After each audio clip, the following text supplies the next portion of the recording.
Out of the third member of our broadcast crew, Mike DePasquale. Mike. Well, guys, the game conditions are perfect, but they always say it's not the heat but the humidity that will get you here in South Florida. The Dolphins are well acclimated to that. They're wearing their white jerseys today, which have been proven to cool their body temperatures by 5 degrees. The Lions are wearing their dark jerseys, but they came in a couple of days ago to get in some practice to try to get used to this heat. It's going to be a hot one. It's already near 100 degrees here on the field.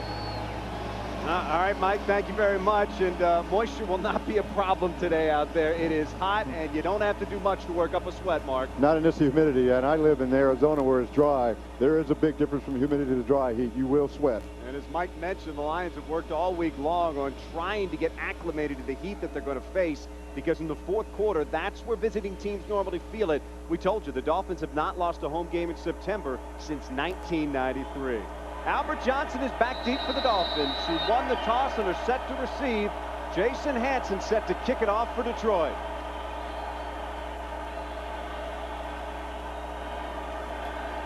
Jason Hanson puts his foot into it, and the 2002 regular season is underway. Johnson bobbles it in his end zone, and he'll take a knee right there, and Miami will take over on their own 20.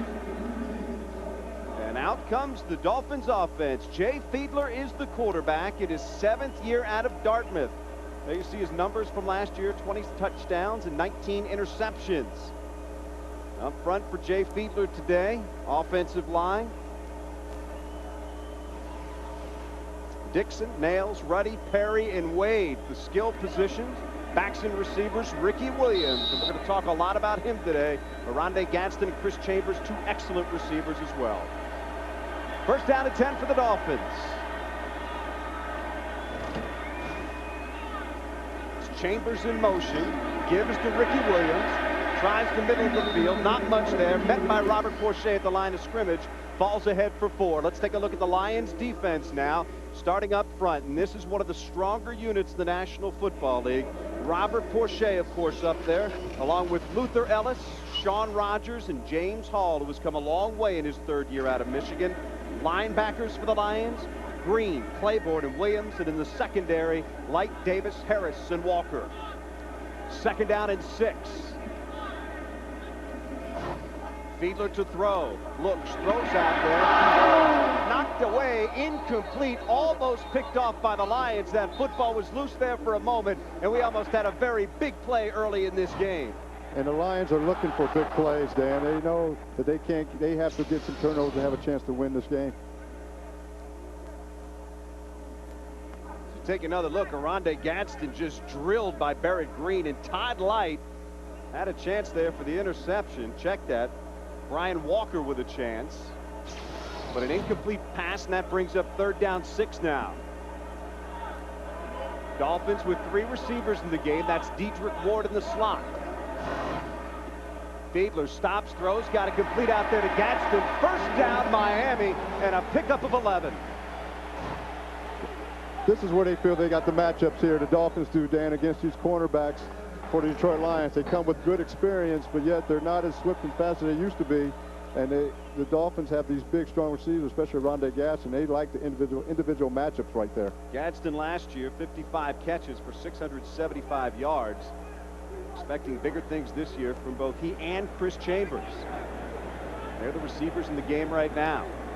Ricky Williams is the deep back behind Fiedler. He gets the call. Williams cuts it to the left. Finds a little daylight, not much. Across the line of scrimmage, gain of 3. Robert Porcher took him down for Detroit. I think the one acquisition we didn't mention about that the Dolphins made this offseason that they're very high about is bringing on Norv Turner as their offensive coordinator. Norv Turner in his 18th year in the National Football League, first with the Dolphins. Of course, last year with San Diego, 7 years as head coach in Washington, and he is excited about using that young man, Ricky Williams. Second down and 7 now for the Dolphins. 2 receivers to the right side. Fiedler to throw, looks, throws it out there, got it complete. Spinning out of a tackle is Gadsden out near the 45-yard line, and again good enough for a first down. Todd Light with the tackle, but not before the Dolphins pick up 8 and move the chains. And that's what Norv Turner's offense is all about, going forward. When you practice playing against Norv Turner's offense, it's like his offense is on top of the hill, and they're coming down. He wants everything going vertical, straight down the field, pushing the defense back, and you can see they're just running stops, running Ricky up the gut. just working the running game, play action, just getting a little pop, just feeling out what the Lions were doing to him. Dedrick Ward is checked back in from Miami. 3 receivers in the game.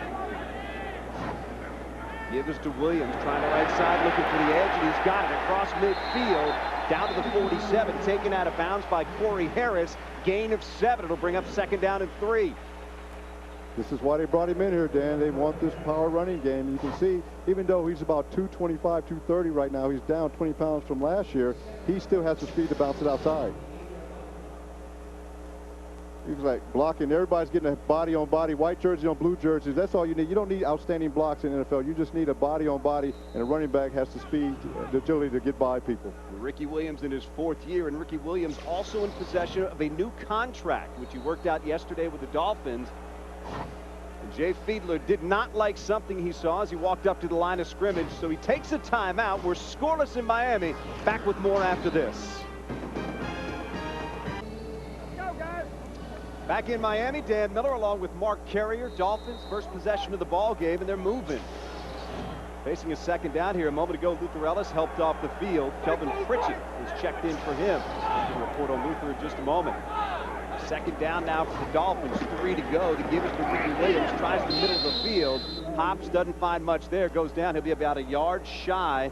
Chris Claiborne in to make the tackle for Detroit. If Luther Ellis is hurt and can't come back into this game, then that is a huge blow to this Detroit defensive line. This is their strength. He played hurt last year with a bad elbow. We talked to him at the hotel. He was excited about this year because he finally felt healthy again. Luther Ellis in his 8th year out of Utah, former #1 pick back in 1995. 3rd down and 1 for Detroit. Ricky Williams, the deep back. Deion Dyer in front of him. Short yardage. The give is to Williams. Tries to pull his way forward. He's going to be very, very close. Met in the backfield by Brian Walker. We'll have to see where they spot the ball. Well, that is going to be really tight. If he got it, it doesn't look like he got it from up here. Luckily, Ricky Williams has that face mask. In fact, he did not. 4th down it is, and the Dolphins will have to punt it away. Mark Royals will come on. When you play against a North Turner style offense, penetration is huge because these guys are going to try to go forward. They don't do a lot of stunning and movement. They want to just get you moving and let the back just hit it downhill. So that's why if you get penetration in the backfield, you will do a good job against this offense. You will stuff the running back as they did there. Back deep for the Lions, Desmond Howard, still dangerous after all these years, the former Heisman Trophy winner. They'll let that one bounce in the end zone, and the Lions will take over at their own 20. 1st and 10. We're scoreless and coming right back for more after this.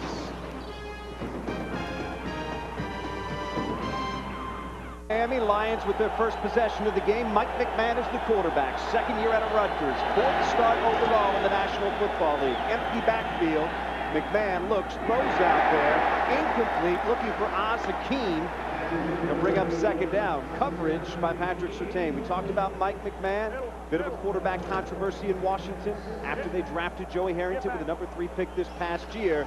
But Harrington is the man. Lions going with a hurry-up offense here. They did that in their first preseason game. They'll try it again tonight. McMahon back, looking for Ricks down the middle of the field. Incomplete, overthrows him, and that'll bring up 3rd down. All right, checking the rest of the Lions offense. Up front for Mike McMahon, protecting him today. Left tackle, very important position. Jeff Backus, 2nd year out of Michigan, along with the backs and receivers, Lamont Warren, Corey Schlesinger, Schrader, Hakeem, and Ricks the tight end. 3rd down, 10 now for Detroit. Flag down. Looked like somebody jumped on the line. The play is dead. And in fact, Detroit will be going in the wrong direction after this one. Still 3rd down. So the Lions come out with a couple of incomplete passes and a penalty. And they'll now be facing 3rd and 15.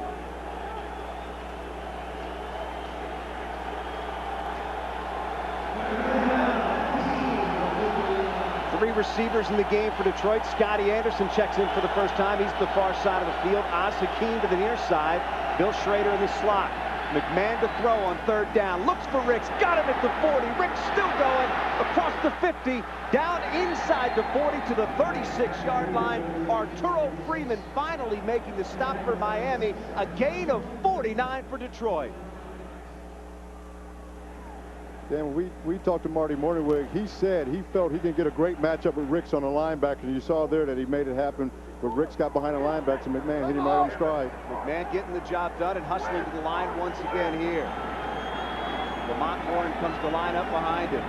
The give of the delay is to Warren. Tries to break it outside. Nothing there. Goes down at the 35. Gain of 1. Tim Bowens, 9th year out of Mississippi, makes the stop for Miami.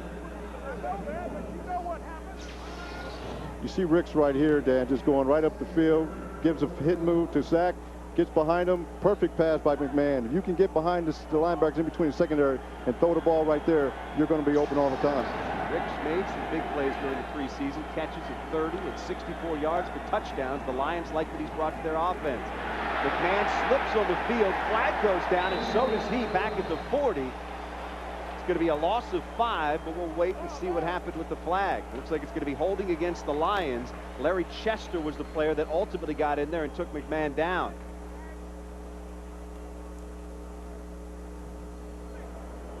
Holding 65 offense. That penalty is declined.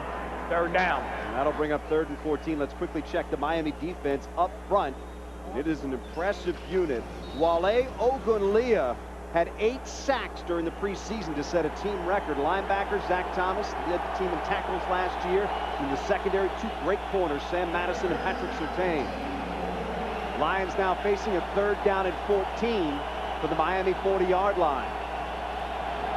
3 receivers for Detroit. McMahon again has trouble with his footing, has to run. He can do that. Throws, looking into the end zone. Back there, Schrader got a hand on it, incomplete. The Lions had 2 receivers in the area, both Lamont Warren and Bill Schrader. Flag down, meanwhile, all the way back at the line of scrimmage. I think they're going to get Jason. Jason Taylor was getting mugged, and he didn't like it, and he expressed his opinion in the wrong way. I think it's going to be a personal foul penalty here. Well, that would be a big play for the Lions if it were a personal foul. Because as it stands now, they'd be facing a 4th and 14.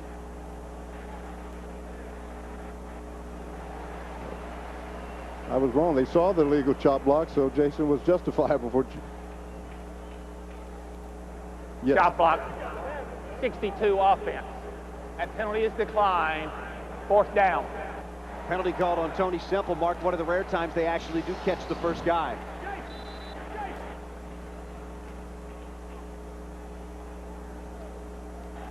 You can see right there, that's. You can't do that in this league. That's just uncalled for. You can get somebody seriously hurt. Well, Miami declines the penalty. John Jett in to punt it away for Detroit.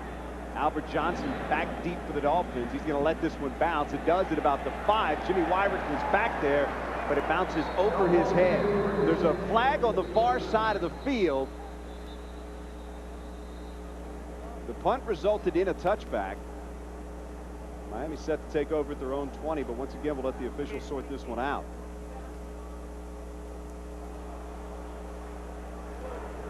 Holding receiving team number 27 during the kick. The ball will be placed at the 10-yard line. The penalty being enforced from the 20. Be 1st and 10 Miami.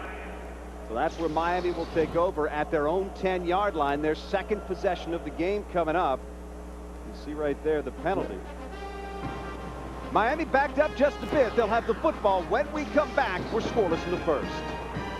Miami, Dan Miller along with Mark Carrier, scoreless in the 1st. Luther Ellis trying to loosen up on the sidelines. He was helped off the field during the Dolphins' first possession with what's been diagnosed as a right quad bruise. His return is listed as probable. 1st down, Dolphins get a couple from Ricky Williams. Right now, let's see what else is happening around the league and check in with James Brown for an update. JB. Hey, Dan and Mark, take a look. Eddie George, of course, coming off of a subpar year. Little pass coming here from Steve McNair. 14-yard pass play. High steps it into the end zone. Levon Kirkland, no match for Eddie George. Tennessee on top, 7-0 over the Eagles. Back to Dan Miller and Mark Carrier. All right, JB, thanks. Great first week matchup there between Tennessee and Philadelphia. Mark, a lot of people expecting a big bounce back year from the Titans. Yeah, no one's really talking about if the Super Bowl contender for the Titans, but they should have a good year if Eddie George is healthy.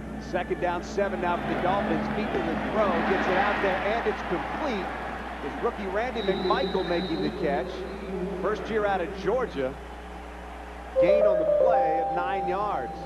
They're really high on this young man, Dan. We talked to Coach Wanstead, and we asked him what, and I played for Wanstead for 3 years, and he wasn't high on any rookies ever. We asked him, what made you so excitable about this young man? And he plainly said, he's got great maturity for a young player. Always interesting to see how the things from preseason translate into the regular season, Mark, though it becomes a different game. Yeah, it's all for real now. Randy McMichael passed his first test right there. Dolphins pick up a first down on the play. 1st and 10 from the 24. Once again, Williams, the deep back. Play action fake. Looking out there. Watch Chambers at the 50. Incomplete, flags everywhere. A lot of contact. Chambers didn't come up with a football, but it looked like Eric Davis came up with a lot of Chris Chambers. There's a lot of fighting and grabbing going on. The odds are they're going to do it right there, right on Eric Davis. The question is, it usually goes against a defensive player, but you can see they're both grabbing each other. And in fact, it will be against Eric Davis.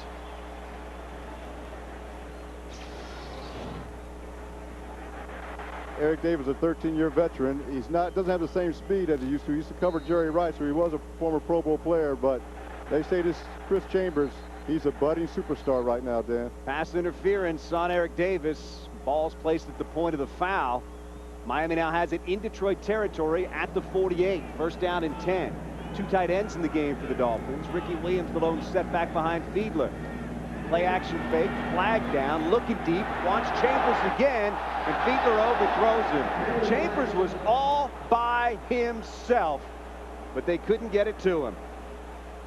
They had the right play call for the right coverage. He sold that deep out very quickly to the safety, and he was wide open. Jay Fiedler just missed him. Offside defense, number 96, lined up in the neutral zone. 5-yard penalty, remains first down.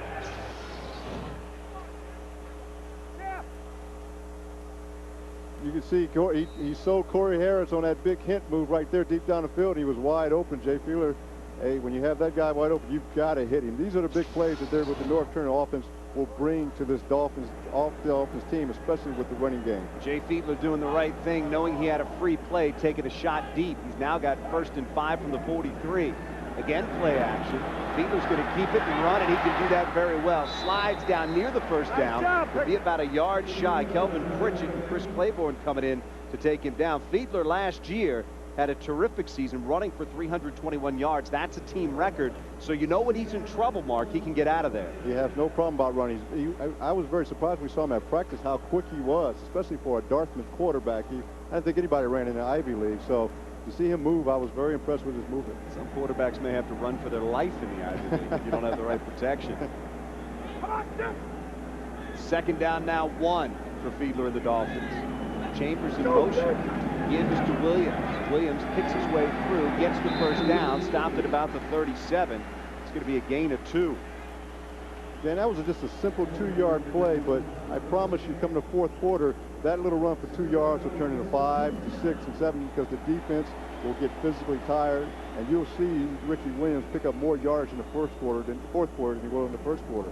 We still have 5 minutes and 40 seconds to go here in the 1st quarter. You see Ricky Williams' numbers so far, 7 carries for 21 yards.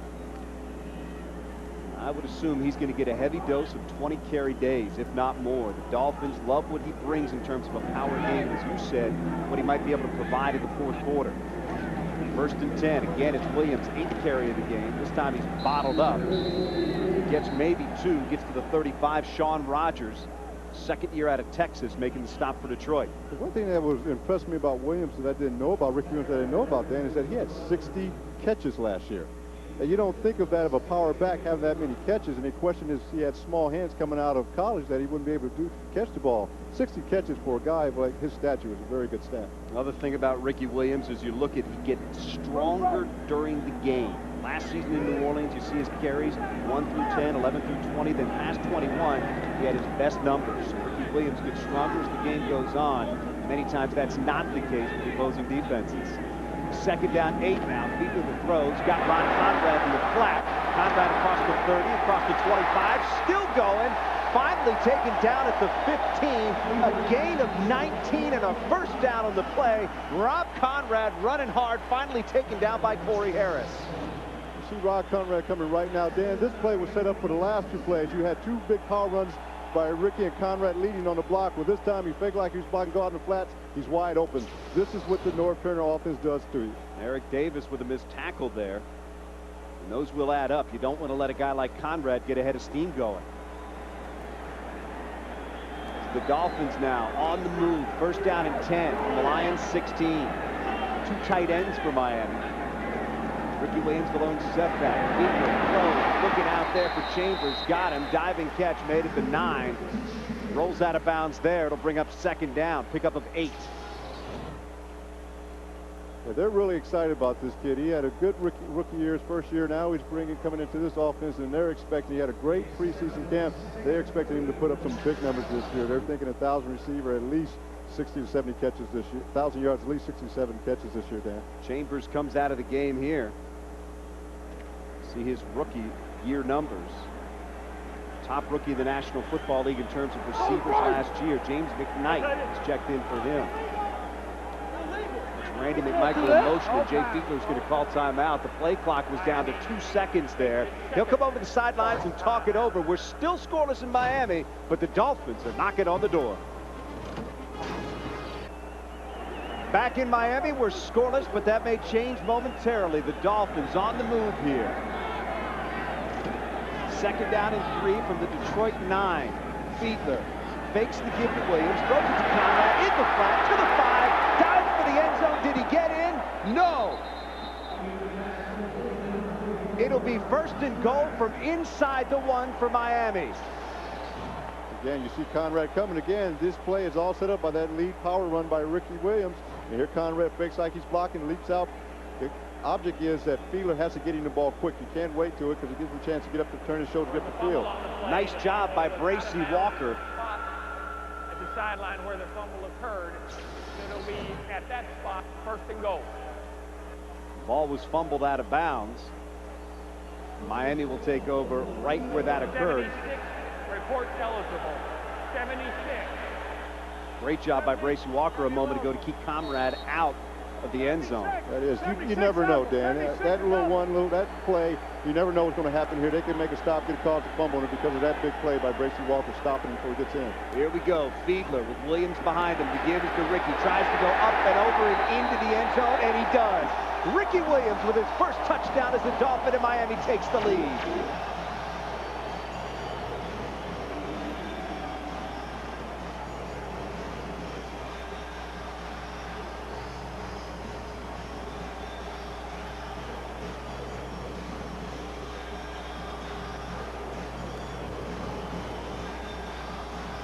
Well, that's why they went out to get the former Heisman Trophy winner. There's nothing exciting, very simple about this play, Dan. Right in your face, Ricky up the gut. Lindo Mare comes in to attempt the extra point. It is up, and it is good, and the Dolphins have taken a 7-0 lead over the Lions with 3:07 to go in the first quarter. Take another look. Ricky Williams getting it done right there for the Dolphins.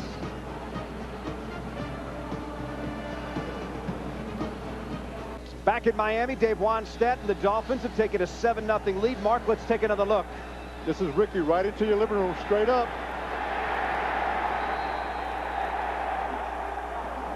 Power football, Dan, that's all it is. Ricky Williams so far, 9 carries, 24 yards, and that touchdown to give the Dolphins a 7-0 lead. Desmond Howard back deep for the Lions as they get set to get it back. Lindo Mare puts his foot into it. Short kick. Howard will come all the way up to the 13-yard line and take it there. Howard to the 20, cuts back, 25 with some room. Howard finally chased out of bounds by Mare at the 33, a 19-yard return. The Lions will have decent field position here. He's still one of the best, Dan. He might have had a few injuries over the last 2 years, but he's one guy you always got to watch. Marty Mornhinweg, his second year as the Lions head coach, 2-14 last year, but no shortage of confidence this year. He feels like he's got a better football team. Yeah, he did go out and make a whole lot of wholesale changes with a lot of players. He wanted to bring more big play players here. There you see the scoring drive, 9 plays, 90 yards, 5 minutes and 21 seconds. First down, Lions have it back. Lamont Warren gets the call. not much there. Wrapped up by a bunch of tacklers. Gains 1. It'll bring up 2nd down and long for Detroit. Then the Detroit Lions started off their first offensive series with no back spread offense. You just wonder if they did that to get McMahon's confidence, or did James Stewart not being in the game have something to do with, say, hey, well, that goes to our power running game. Now we got to try something, go to plan B, spread them out and see if we can dink and dunk them and get them thinking about it. Lions also went with a no-huddle offense the first time they had the ball. This time they do huddle up. 2nd down 9 from their own 35. McMahon to throw. Pocket holds, looks out there, has Ricks across the 40. Ricks taken down at the 43 by Brock Marion. Let's see what's happening around the rest of the league right now. Again, we go to L.A. and check in with James Brown. JP. Hey, Dan, what's happening? Tennessee turned the ball over. Philadelphia capitalizes. Donovan McNabb drills a bullet to ex-Redskins player James Thrash. That knocks it up in Tennessee at 7. Back to Dan Miller and Mark Carrier. All right, JP, thank you very much. So McNabb to Thrash, and that game now tied up at 7 apiece right here. We have Miami leading Detroit 7-0. 3rd down and 1. One back behind McMahon. That's Corey Schlesinger. McMahon to throw. Looked out there for Azakim. Didn't have him in the flat. Now he's in trouble. Down he goes. Does get the football away, but they're going to say he was taken down back around the 36-yard line. Jason Taylor and Jermaine Haley both giving chase, and they got to McMahon. Wow, you know what? You got to feel that without James Stewart, they're going to run. They're going to try to pass, and I think they're going into the Dolphins' strength. Morningwood said, "Hey, we're not going to really try to attack their strength. We're trying to go at them, moving around, but with no tailback in the backfield, they had to feel that they were going to pass the ball there." So the Lions will once again have to punt. John Jett is on, back deep. Albert Johnson. Interesting story. Johnson, the CFL Rookie of the Year and Special Teams Player of the Year back in 2000. He won this job during training camp. They think he can bring them big plays. We'll see what he does here. Johnson back to the 20, spins out at the 23, still going, loses the football, down on the ground and loose.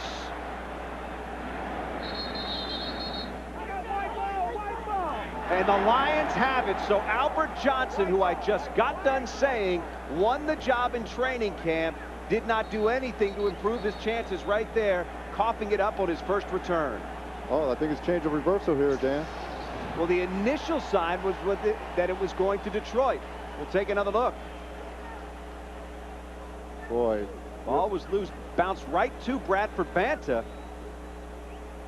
The thing about those piles, Dan, is you don't know how many times that ball, what guys would do in that pile to get that ball out of their hands. Everything's fair game in that pile, whatever you have to do to get that ball. That's a lucky break for the Dolphins. Game 1 for the officials as well. One of them certainly signified that Detroit had the ball. Now Miami's got it, leading 7-0. Arturo Freeman recovered the fumble for the Dolphins. Now they've got it 1st and 10 from their own 32. Williams going outside, cutting it back, across the 40, out to the 43-yard line. Brian Walker and Corey Harris make the stop, but Williams picks up 10. That was a nice run. He had Todd Perry out there pulling with him, falling right behind him. He's just going to say, hey, I'm just going to follow my big butt guy, and wherever he goes, I'm taking. You see Todd Perry right there, throws the block. Ricky sets it up, cuts back in there, and I can tell you what, as a former safety, seeing a 230-pound running back coming at you, Dan, you just get down and tuck those legs, and tuck your head and knock those legs out. Dave Wanstead certainly made a point of the fact that Ricky Williams does weigh 230. At times last year in New Orleans, he was up to 252. 1st down and 10 for the Dolphins. Ticking down towards the end of the first quarter. Fiedler throws, almost picked off. The ball is knocked down by Barrett Green, who got a couple of hands on it. Woo, boy, there was 2 guys in that vicinity who could have made that play. Barrett Green as well as Chris Claiborne. Take another look. Green reaching back and trying to grab that. I don't know. He must have had something, because both middle linebacker as well as Barrett Green, the weak side linebacker, both were running right to where the ball was going, so they both had that snipped out. I don't know if they're going to try to change up on something. They had read something off of Fiedler that told them where to go. 2nd down 10 now for the Dolphins. Gives to Ricky Williams, again trying the right side. Gets outside, moves across near midfield, driven out at the Lions 49. Brian Walker takes him down, but it's a gain of 8. And that'll bring up 3rd and short for Miami. You know, you think You think of Ricky Williams as more of an in-between tackle running back, and he really is, Dan. He has that type of strength, but he also has the ability as well. That is the end of the first quarter. And that play will indeed bring us to the end of the first quarter. Miami leading Detroit by a score of 7-0. We'll be right back with more after this.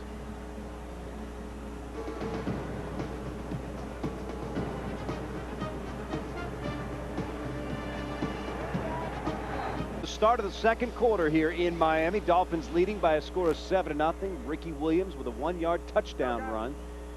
Right now Miami has it at midfield facing 3rd and 2. Robert Edwards is checked into the game for the Dolphins at running back for the first time, and that is a great story that we'll talk more about in just a moment.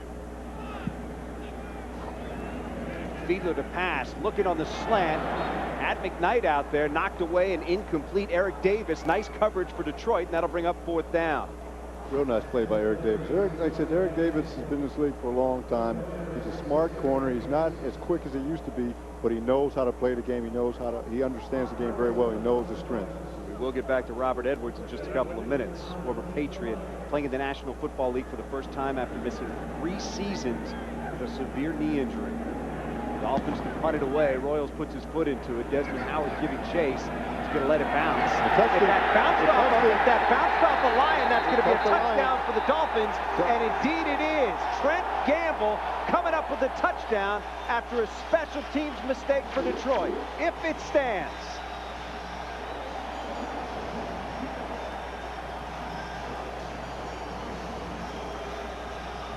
And indeed it looks like it will. We'll take another look and you'll see the punt just bounced right off of a line in coverage into the end zone where Gamble picked it up for about the easiest touchdown you can score in the National Football League. There's Cash right there. The receiver on pounded into the end zone and returned by Miami. It is a touchdown.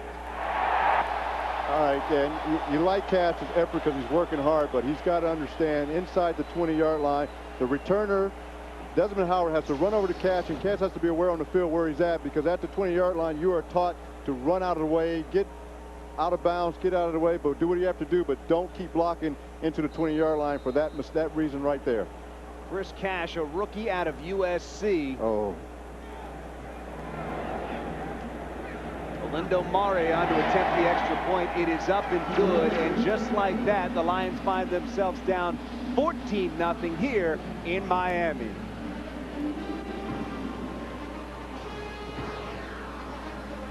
Nothing. Lindo Mare to kick it off to Desmond Howard. Howard will chase this one all the way back into his end zone, and it bounces out of the end zone. So the Lions will take over 1st and 10 at their own 20, trailing 14-0.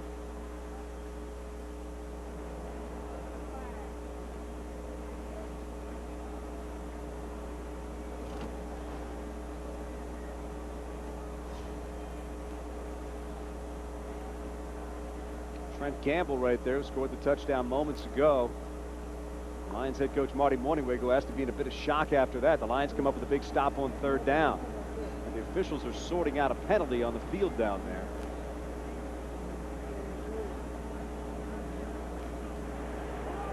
Offside on the receiving team.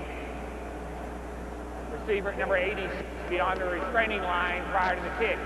The penalty is declined. 1st and 10, Detroit. Penalty called on Michael Ricks, and I got to tell you something, Mark. That is a penalty you rarely ever see. Is a penalty called on the receiving team. Yeah, there's been 2 mistakes already made and granted they're young players, but then, hey, these plays are not something new. This has not been invented once they got to the NFL. You don't block inside the 20-yard line on a punt, and you never run forward past the 45-yard line to go get a ball. You just don't do that. All right, the Lions with it now. 1st and 10 from their own 20. The pitch is to Avion Kason. Kason gets back to the line of scrimmage. Not much more than that. Want to remind you, coming up next, the second part of our doubleheader, Marshall Faulk will lead the potent Rams offense against Brian Griese and the Broncos, or other regional action as well. It's a full day of NFL action that will continue next on Fox.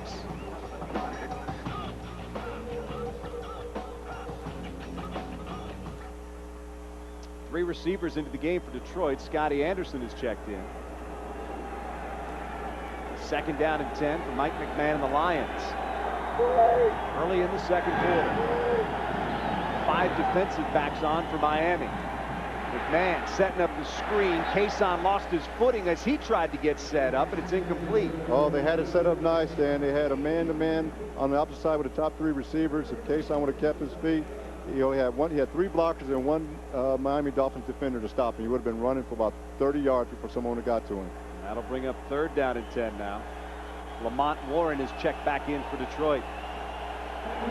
Jason Taylor and the Dolphins defense will be coming hard here. Obvious passing down. This is what the Dolphins wanted, 3rd and long. Get him, keep him 3rd and long. Go after the quarterback. McMahon from the shotgun. Back with time. Throws. Incomplete. Looking out there for Hakeem, and that'll bring up 4th down. And before we get the punt, let's swing it back to L.A. and James Brown. Dan and Mark, Michael Vick dazzling with his run, with his feet. Take a look. He had 34 yards rushing on this scoring drive. 2 right there, and then they add a Warren Dunn 4-yard run, and it's 14-3 Green Bay. Green Bay's only lost last year to Atlanta there. Back to Dan and Mark. All right, JB, thank you very much. Michael Vick is the man and getting it done for the Falcons right there. John Jett the man right now for the Lions with a punt. Albert Johnson backs up all the way to his 26. Johnson, who fumbled in his last return, going to run out of bounds at the 35 here. 53-yard punt, 4-yard return, but the Dolphins have the football and a 14-0 lead. We'll be right back.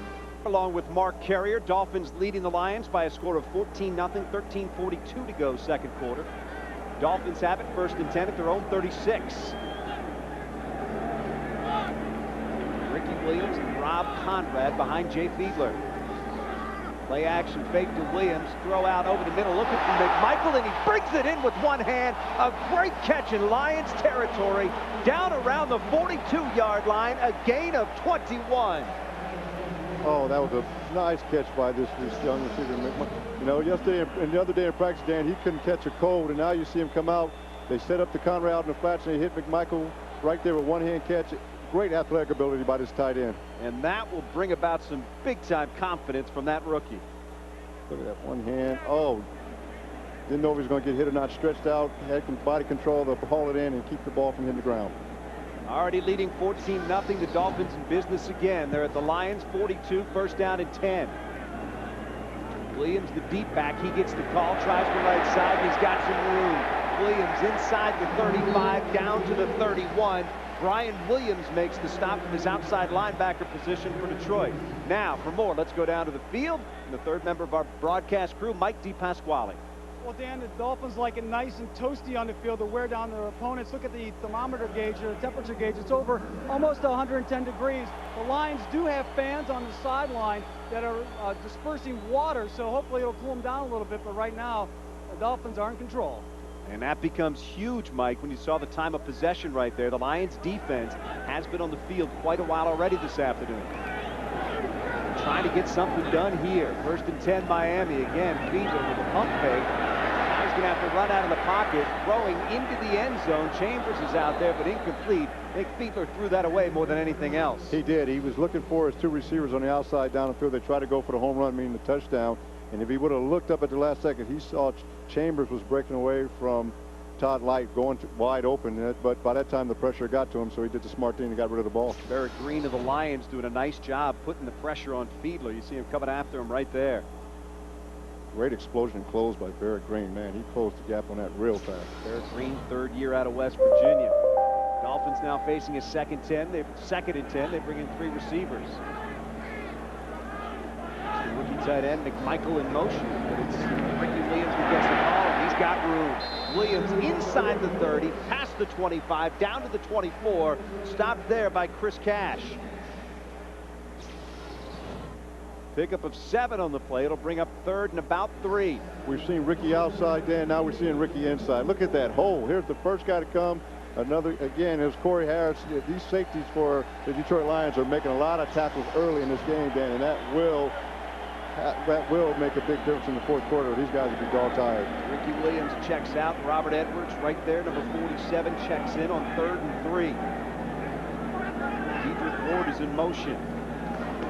Fiedler to throw. Out in the flat. Has Edwards. And Edwards has the first down across the 20 to about the 19. Let's talk about this young man for just a minute. Had a terrific rookie season with New England after being a #1 pick in '98.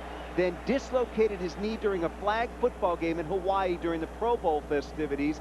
They didn't know if he would be able to keep his foot. They had to restore the blood flow. They were able to do that. At that point, they didn't know if he'd ever be able to walk again without a cane. Clearly he has. Nobody thought he'd play football again, but there Robert Edwards is, and one of the great stories in the NFL this year. That is really a good story. Ricky Williams checks back in, and he gets the call. Tries the left side. Not much there. Down to the 16, gain of 3. I wanted you to notice something, Dan. You see Ricky Williams, even though that play only hit for about 3 or 4 yards, he's going forward. He's falling forward. You're only seeing one guy now on the Detroit Lions holding him up. You can tell they're very tired. They've been on the field quite a bit. It's very warm down on the field. These guys, their hands, all the Lions' hands are on their hips. From being a former player, that's a telltale sign when you're very tired. Saw it a couple of minutes ago, about 105 down on the field, throw in a heavy dose of humidity. He's got some tough going out there for these football players. Fiedler throws, got his man, touchdown, number 81, Randy McMichael, the rookie out of Georgia.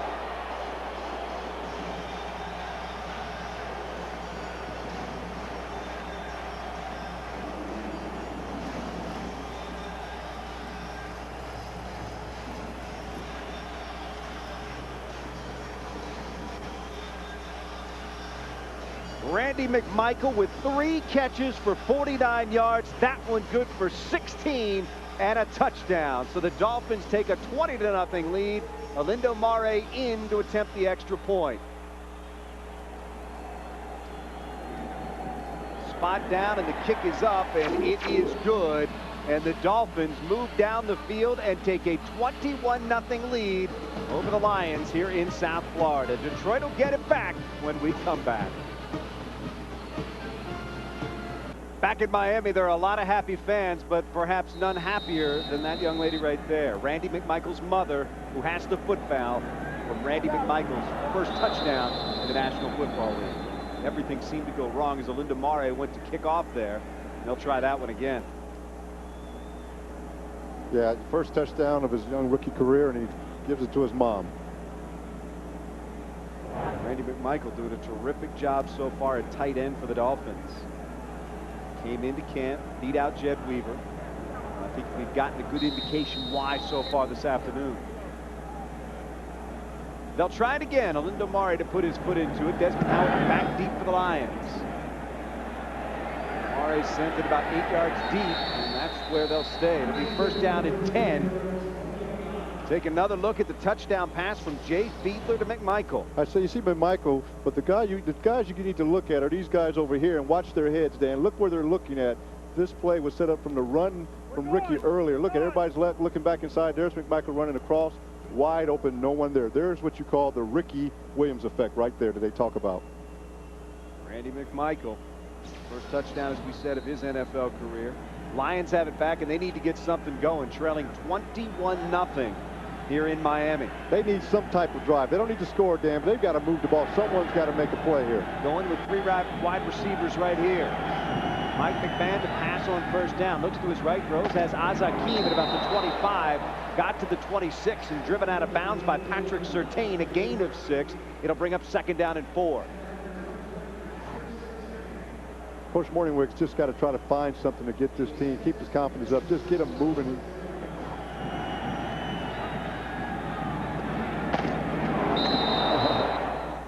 You could hear that right there. Patrick Surtain really putting the hit on Azakim. Sound like me, Dan, back in my day. Back in the day. Yes, when Mark Carrier was roaming the defensive backfield. Avion Kason checks in for Detroit. Across the 30. Looks like he's got enough for the first down for Detroit. Moreland Greenwood making his first stop of the day for Miami. Yeah, the Lions, you know, they needed a first down here. They need maybe 2 or 3 more first downs. They need to keep their defense off the field. They're very tired. The Dolphins are having their way with them right now. Everything that Norv Turner calls, it works. They need to drive here. Lions first down at 10 now from their own 31. Corey Schlesinger, the lone setback behind McMahon. He gets the call. Cuts it back to the right side. backs out to maybe the 34-yard line. Schlesinger in his 8th year out of Nebraska. Terrific pass receiver and also known as a very, very strong blocker. And we found that out from Zach Thomas. Was that funny or what? When we went to talk to Zach Thomas the other day, we said, Zach, so what are your worries about this offense? What are you going to be looking out for? And the first thing that came out of his mouth was Corey Schlesinger. How funny was that? Corey Schlesinger might not be known across in the public eye, but every middle linebacker knows who Corey Schlesinger is. 2nd down and 6 after Schlesinger picked up 4. The pass complete to Avion Kayson across midfield, down to the 47. Another first down for Detroit. Tackle made by Zach Thomas after a gain of 18. The Lions did a good job of here sneaking Kayson up the middle and then right up at Zach Thomas and spread the field out. You don't see any wide receivers in the pocket. They're all spread out wide, and he just goes ISO on Zach Thomas, runs to the open flat, and McMahon hit him right on stride. So trailing 21-0, the Lions are showing some signs of life. McMahon play action fakes, got to run out of the pocket. McMahon throwing downfield, looking for Ricks at the 5, incomplete. And the Lions had a shot at a big play right there. Arturo Freeman in coverage for Miami. That's a nice job by Arturo Freeman, because Ricks looked like he had a step on the linebacker, and he was going to be able to catch. He looked like he was going to catch this ball, and Arturo Freeman came and just broke it up right at the right time. Well, you get an idea of what makes McMahon special right there, able to throw that football on the run and put it right where Ricks could catch it. McMahon reminds me of, you see the movie The Replacements? Remember Keanu Reeves in that movie? When it's not there, get out there and make something happen. He kind of in a much more professional fashion, not an actor fashion. He kind of reminds me of that with his mobility. Well, hopefully he won't have that bad memory from the bowl game to deal with. Flags everywhere. Looks like Jeff Backus jumped. And indeed it will be called on Jeff Backus. This is not what the Lions did. They finally got a drive going. They're moving the ball. They're getting their defense some rest. And now they're going to start going back the other way. Coach Morningweg's got to be just, he's got to keep his frustration level to a minimum. We don't want to have. Yeah. He's got to be angry. He's got to keep his frustration. He doesn't look. He's fine. Look, he looks calm and cool. And you only see about 10 wrinkles in the forehead. Usually see about 20 out there for as hot as it is here in Miami. 2nd down, 15 now. McMahon from the shotgun. Looks, throws, got it out there to Asakeem, and Keem in the open field spins out of a tackle down to the 32-yard line. That'll be a first down for the Lions. A big gain there, 21 yards. This is exactly why they brought Asakeem in. He's one of the best receivers playing in the slot. You see him there first on the top of your screen on your right. He's one of the best receivers at getting open, finding zone. You just got to get him the ball, and he's got great speed and good talent to make things happen. He's a big play guy that they have to get somewhere, get involved in his offense. Asakeem going to the far side of the field right now. Bill Schrader to the near side. Corey Schlesinger, the lone back behind McMahon. First down and 10 Lions. Down 21-0. McMahon looks. Wants Akeem out there on the right side. Incomplete. Patrick Surtain back there in coverage for Miami. I like what the Lions are trying to do. They're going after him now. They figure they've got to drive. They got him on their heels, thinking now what we're going to do, and they're seeing if they can catch those corners who've got to be starting to get tired themselves now for Miami Dolphins. They've thrown the ball quite a bit these last 3 or 4 plays to see if they can get him sneaking. Patrick Surtain, a pretty good veteran corner, realize they say, hey, I'm a little winded. I'm not going to play bump. I'm just going to play off. Lions continue to shuffle their backs. Avion Kayson is checked in. 2nd down and 10. Play action fake. McMahon looking, trying to run out of trouble. Does for the moment. Gets it out there to Kayson, who almost came up with a catch but couldn't quite hang on. Arturo Freeman in coverage, and it looked like he might have even had a chance at the football for a moment. Oh, man, if he would have caught the ball, he might have had a chance at a touchdown. He was wide open there. And McMahon making things happen with his legs now. We talked to him about it. We said, hey, does Coach Morningweg want you to stay in the pocket? He said, no. If you get my reads, if it's not there, then go make something happen. He's giving that total freedom. 3rd down and 10 now. As this crowd in South Florida starts to make a little bit of noise. Mike McMahon and the Lions need a big play. McMahon to pass, throws out there looking for Ricks. Ricks has it near the 20, stretches for the first down marker, and I believe he got it with the second effort. He was carrying Arturo Freeman on his back. That's a nice play by Michael Ricks. He's the only one that's stepping up on their offense, making plays. Him and McMahon, they found a nice little rhythm with each other. Take another look here at the second effort, Mark. You see, he went right up off the flags, caught the ball. I mean, he's being covered pretty good by Arturo Freeman. That's a great job of catching the ball and then knowing where the flags and getting stretching the ball out to get a first down. And it is indeed a first down. The Lions now at the Dolphins 20. Two receivers to the right side. McMahon with a give to the first man through. It's Schlesinger. Bounces outside. Gets down to the 11. Gain of about 9. It'll bring up second down and short. Very, very close to the first down marker.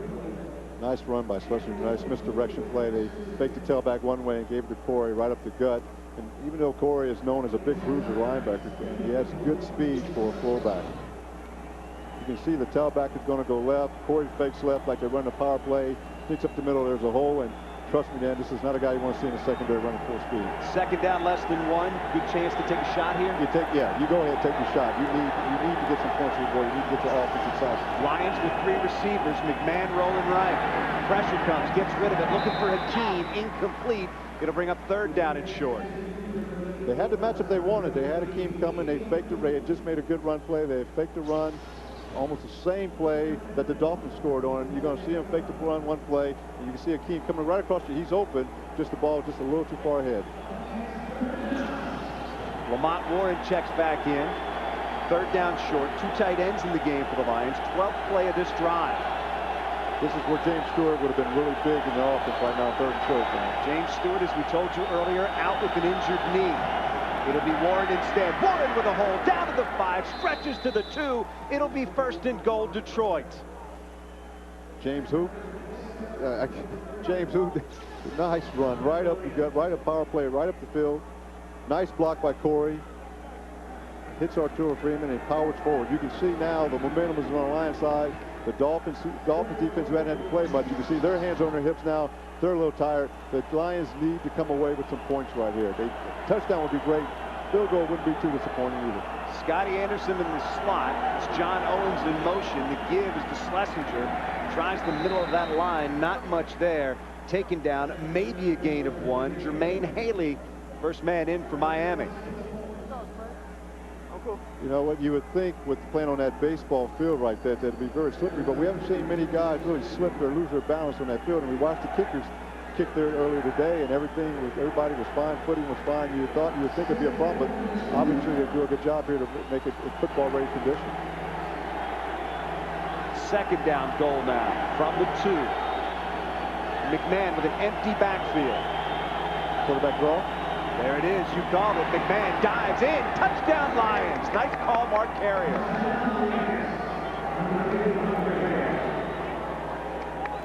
Now, the question is, if you had been back there at safety, could you have stopped it? Oh, me? Yeah. Hey, yeah, of course. Dan, you doubt my ability here. I didn't get all those fines and suspensions because I was not playing the game. Heck, I would have probably hit him. They would have suspended me and fined me. But I would have stopped him, though.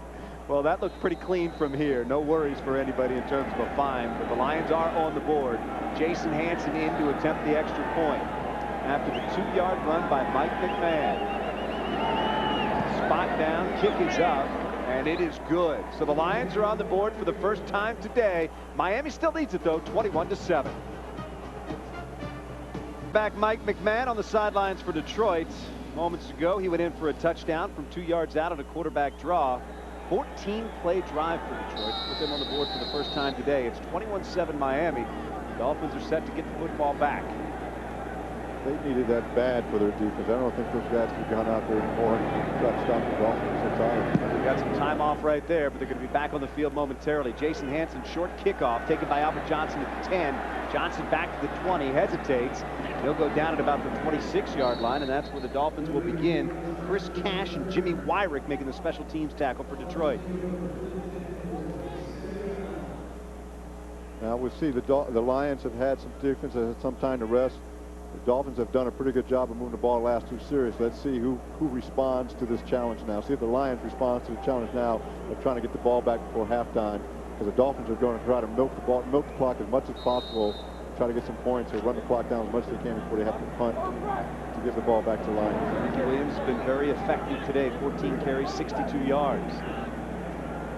He and Conrad both behind Jay Fiedler right here on 1st and 10 from their own 27. Conrad gets the call. Nothing there for him. He goes down. He lost a yard. Nice penetration by the Lions there on defense. Yeah, Robert Porcher, Brian Williams, both in there. That's what we talked about. You against this type of offense that North Turner runs, where everybody's kind of firing out forward. They don't do a lot of bunch of games and schemes where they're pulling people. They do it maybe one every now and then. But you have to get your linemen into the backfield to stop that forward progress. It'll make it 2nd down and 11 now. Miami with 4 receivers in the game. Back to pass. Throws, got it out there complete across the 30 to the 33-yard line. Dedrick Ward with a catch. Gain of 7. It'll bring up 3rd down. Eric Davis makes the stop for Detroit. Well, here comes a big 3rd down for the Lions as well, and the Dolphins understand that too, that they can get a stop here, Dan. They'll have enough time on the clock to move the ball. They found that they can move the ball on this defense, and if they get the ball back, they probably feel pretty good with their chance of moving the ball, getting some points out of this, and going into the halftime. Either 7 points down or 11 points down. Either way, it'll be a good confidence. Well, they need to come up with a stop right here. Robert Edwards is checked in. The top of your screen for the Dolphins. Jay Fiedler out of the shotgun. Pressure comes from behind. Throws, and he throws it away. Looking for Dedrick Ward, but man, was the pressure coming from James Hall. Nice pressure by James Hall. Jay Fiedler was sitting in the pocket very comfortably, thinking anything was happening. You see James Hall coming from the outside.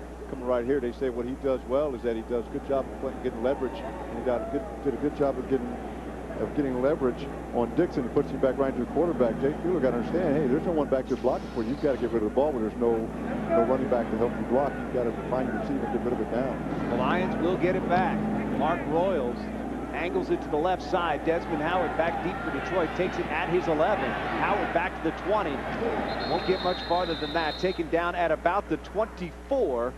And that's where the Lions will be. 7 to go in the first half. 1st down and 10. 3 receivers for the Lions, but it's Avion Cason getting the call. Nice room as he gets out across the 30 to the 34.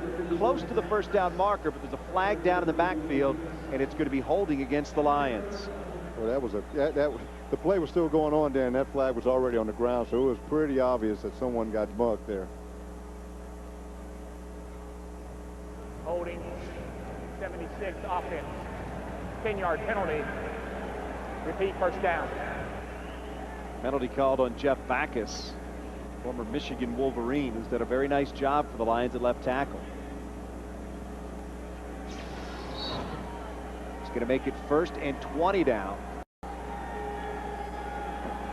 You can see he just grabs him and tackled him and just threw him down. Lamont Warren is checked into the backfield for Detroit. 3 receivers. Schrader in the slot. They go to Schrader. Incomplete. Looked like there might have been a bit of a mix-up there.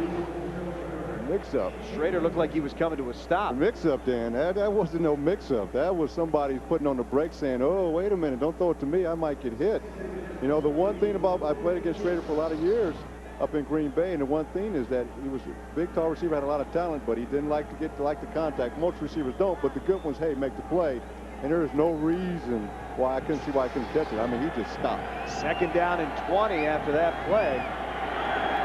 Schrader again in the slot to the left side for Detroit. They need to get something going here. They are backed up. Here comes the pressure. McMahon's going to go down right at the 12-yard line. It's going to be a loss of a couple, and it's going to be 3rd down and long. Rob Burnett, who was released by Baltimore during the offseason and picked up by the Dolphins, comes up with a sack.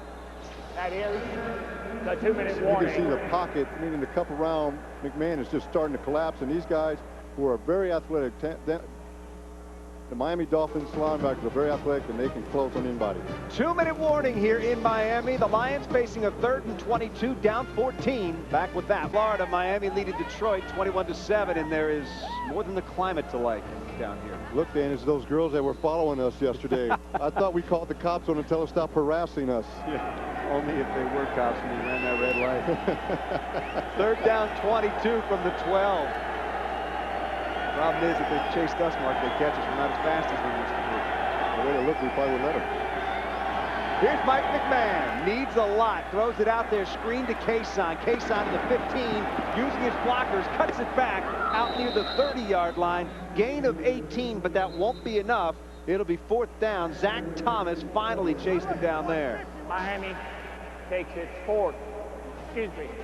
third. Miami uses its final timeout. They'll get the ball back when we come back. Say 30-second timeout. Back in Miami. Lions set to punt it away. John Jett puts his foot into it. Albert Johnson bobbles it at the 32, gets a hold of it. Back to the 40, cuts outside, 45, flag down. Johnson to the 40, finally driven out of bounds at the Lions' 35-yard line by Bradford Banta, but hang on, there's a flag all the way back down the field at around the 41. You got to be pushing right in the back. Head set up. You got to get that head in front of the guy. There's the call, and it will indeed be against the Miami Dolphins. Illegal blocking the back. 51 receiving team. 10-yard penalty. First down. Penalty called on Tommy Hendricks, but you did see there, Mark, what the Dolphins like about Albert Johnson, who did a terrific job on that punt return. He won this job because of his ability to make big plays in the return game.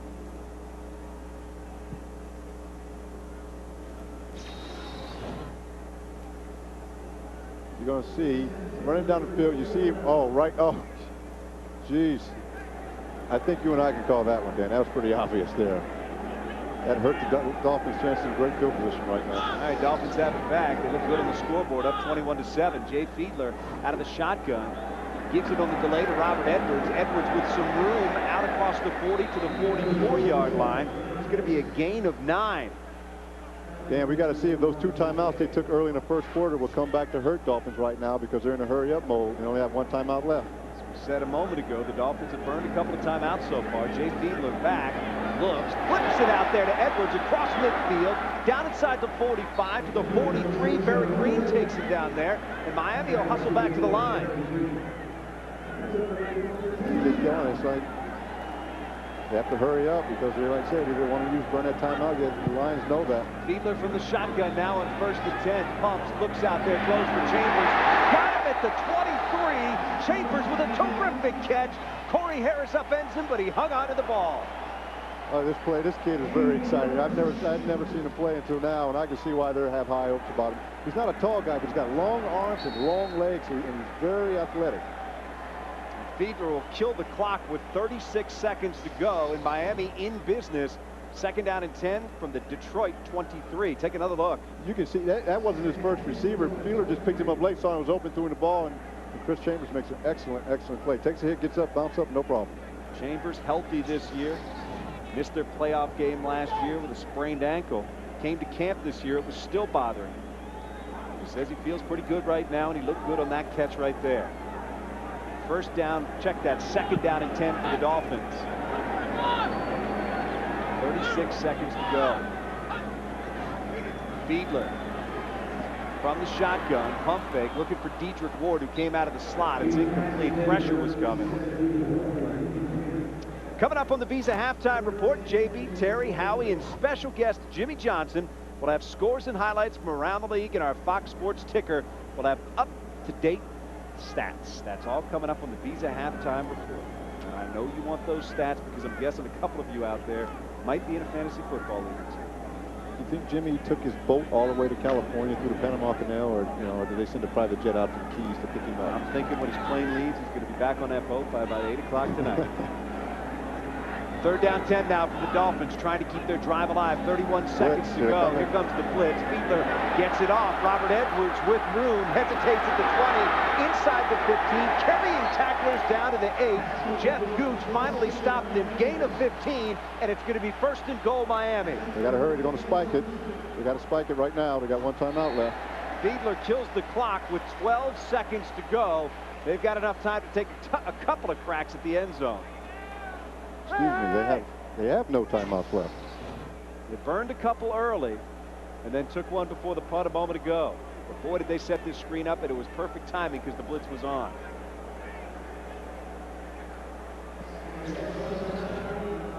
Ricky Williams is checked back in for Miami. 1st and goal just outside the 9. Well, they definitely have to take, they can take at least 2 shots into the end zone right here, Dan. They do it quick.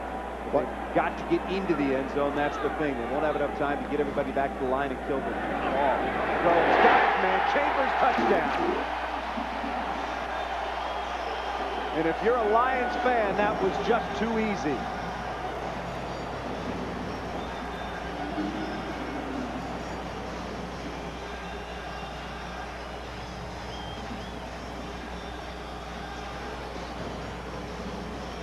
Yeah, that is too easy. Eric Davis sitting all inside on this round. That's what you're told to do. He gives a hit move out to the outside, and Eric Davis, who's a veteran player, knows better than that. Jumped on that first move. Easy. That was just too easy of a touchdown. Eric Davis knows that that's not what you do. You don't jump on that first inside move. Eric Davis in his 13th year out of Jacksonville State gets burned right there. Chambers with the touchdown pass from Jay Fiedler, and the Dolphins with 8 seconds left in the first half, leading Detroit 28-7.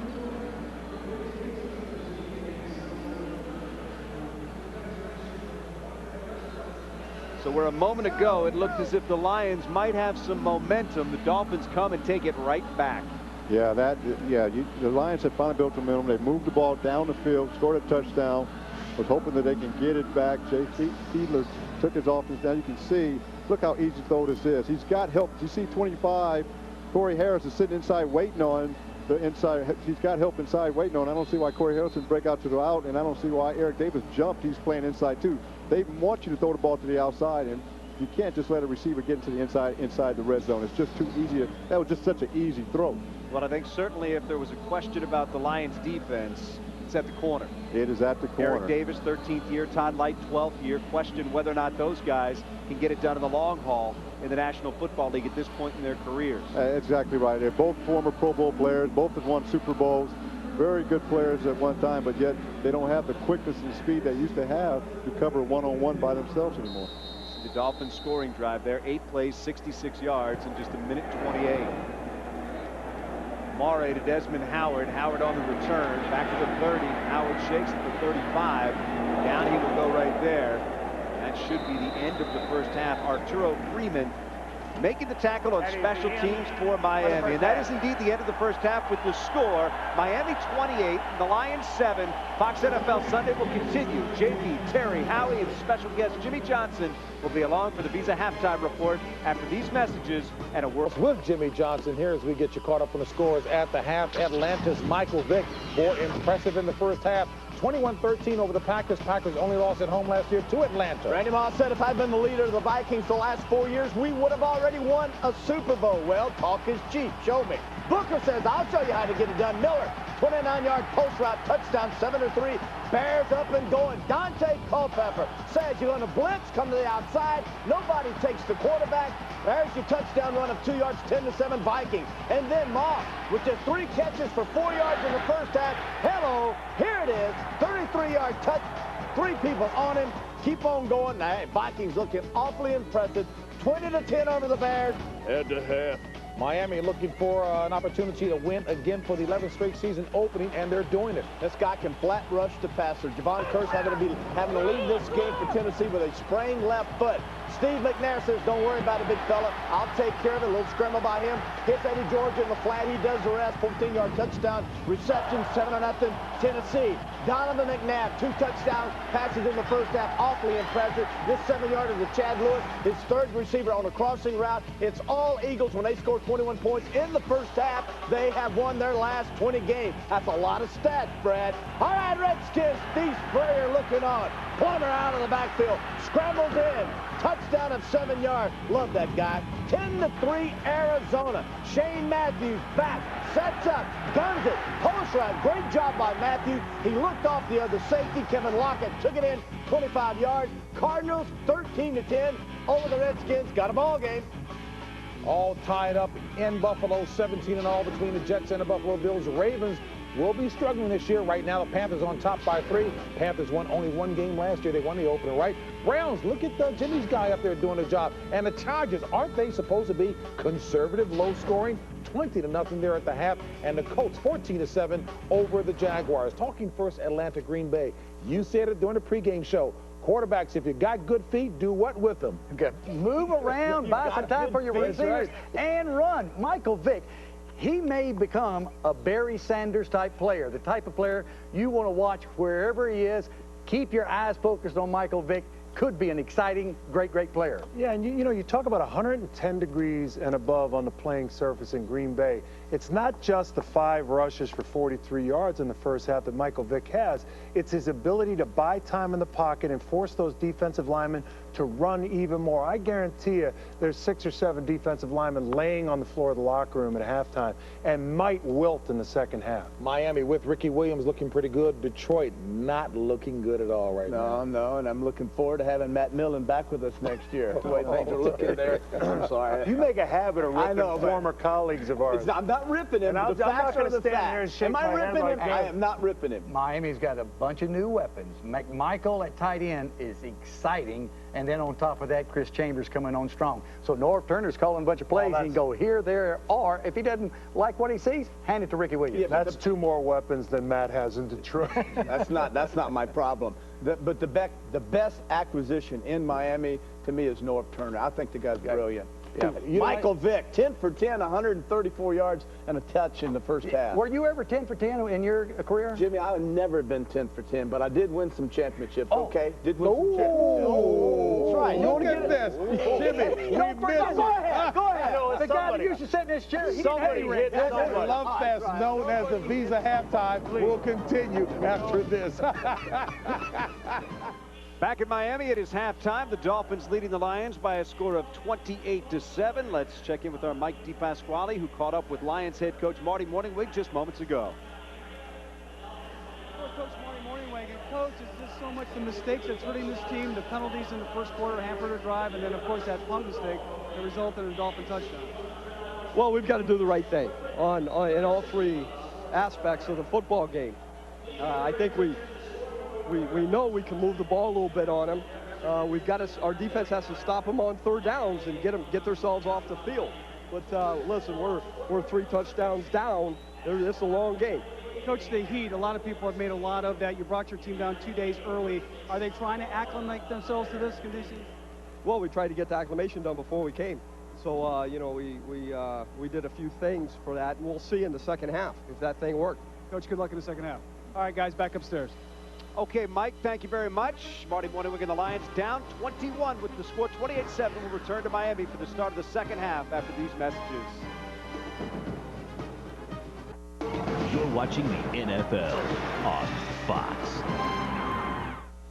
Well, moments ago, a flyover at halftime here in Miami from the 87th Flying Training Squadron from Laughlin Air Force Base in Texas. Now, this past Friday, Rob Conrad, the big fullback for the Miami Dolphins, had a chance to visit with some of the pilots that were involved there. So I'm sure it's been a great weekend for them, and we certainly appreciate their participation at this football game today. Now let's talk about this game, Mark. Down 28-7. What do the Lions have to do to get back in it? Well, one, they've got to stop them on defense. They haven't stopped but maybe one time the whole first half. They've got to stop them, maybe create some turnovers, and get their offensive chance on the field with some opportunities to score some points. One thing they have to do is stop making mistakes. One on special teams cost them a touchdown. Can't have that when you're bouncing back from a 2-14 season and facing a team that's thinking about a Super Bowl. Let's swing it down. Take a look at the kickoff coming up in the second half. Desmond Howard back deep for the Lions.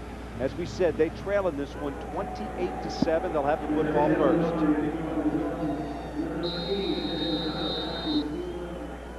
Lindo Mare set to get things going here in the second half. The third quarter's underway.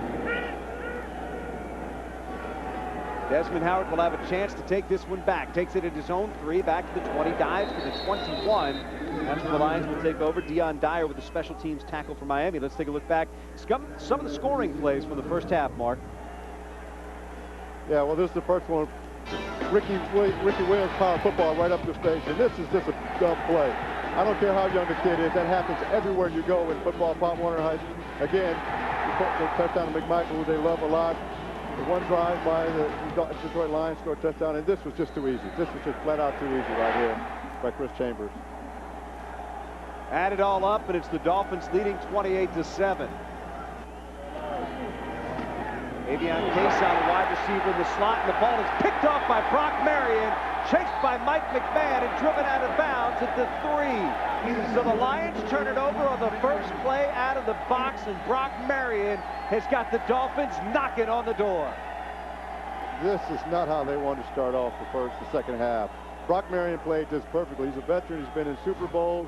He's one of the better safeties in the league. He understands the game. He knows what's going on. He reads Mike McMahon perfectly. Look at him. Watch him just go to the outside there, Dan. Excellent, excellent read by a free safety. I could say he looks like me. He looks like what I used to do. Mike McMahon looked a little like you in the secondary right there. Nice play to make the tackle and save the touchdown. But certainly at this point, the Dolphins look like they're going to add to their lead momentarily. Marcus Spriggs is reported in as eligible. Ricky Williams is going to be the deep back behind Deion Dyer. No wide receivers in right now for the Dolphins.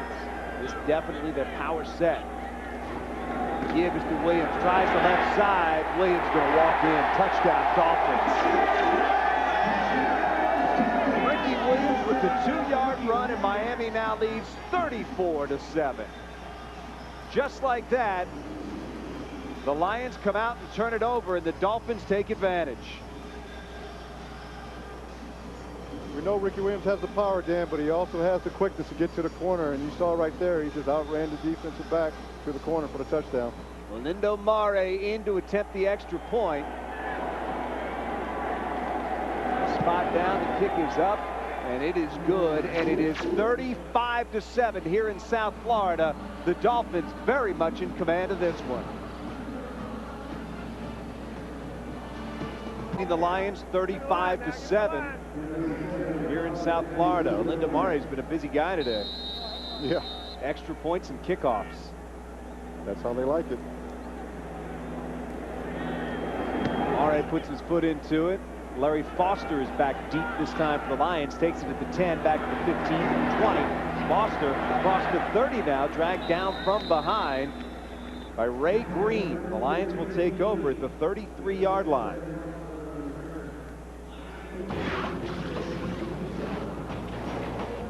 I want to remind you, coming up next, more NFL action. Rams and Broncos. Marshall Faulk, Brian Greasy squaring off. And Mark, that looks like a terrific matchup for week 1 of the National Football League. We've had some very, very good ones right out of the box. The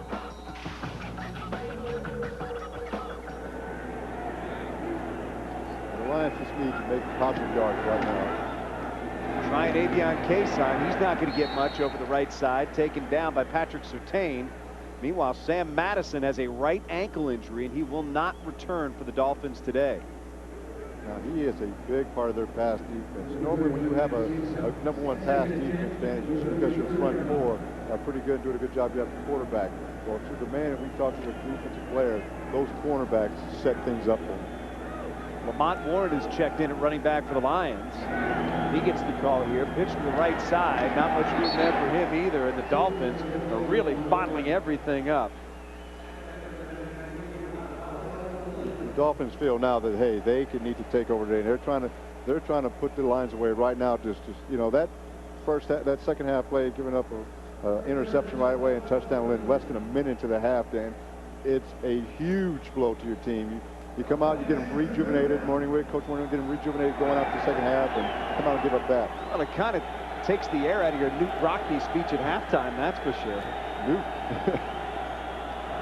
3rd down and 12 now. McMahon in the pocket throws, gets it to Oz Hakeem, slips out of one tackle, still moving. Hakeem diving for the 40. Nice effort. He'll be short of the first down. Brock Marion finally corralled him. It's a gain of 10 for Detroit, but they'll still have to punt it away. Well, it's a good job by Hakeem. You see, like I say, he's one of the best slot guys. Catches the ball. He should be tackled right there. Not doesn't move. He at least trying to give some effort. At least he's doing it on the Detroit Lions sideline. So that should at least show some hope that, hey, one of our elite players we brought in to make plays is still trying to win. So on 4th and 2, John Jett comes on for Detroit. Albert Johnson back deep for Miami.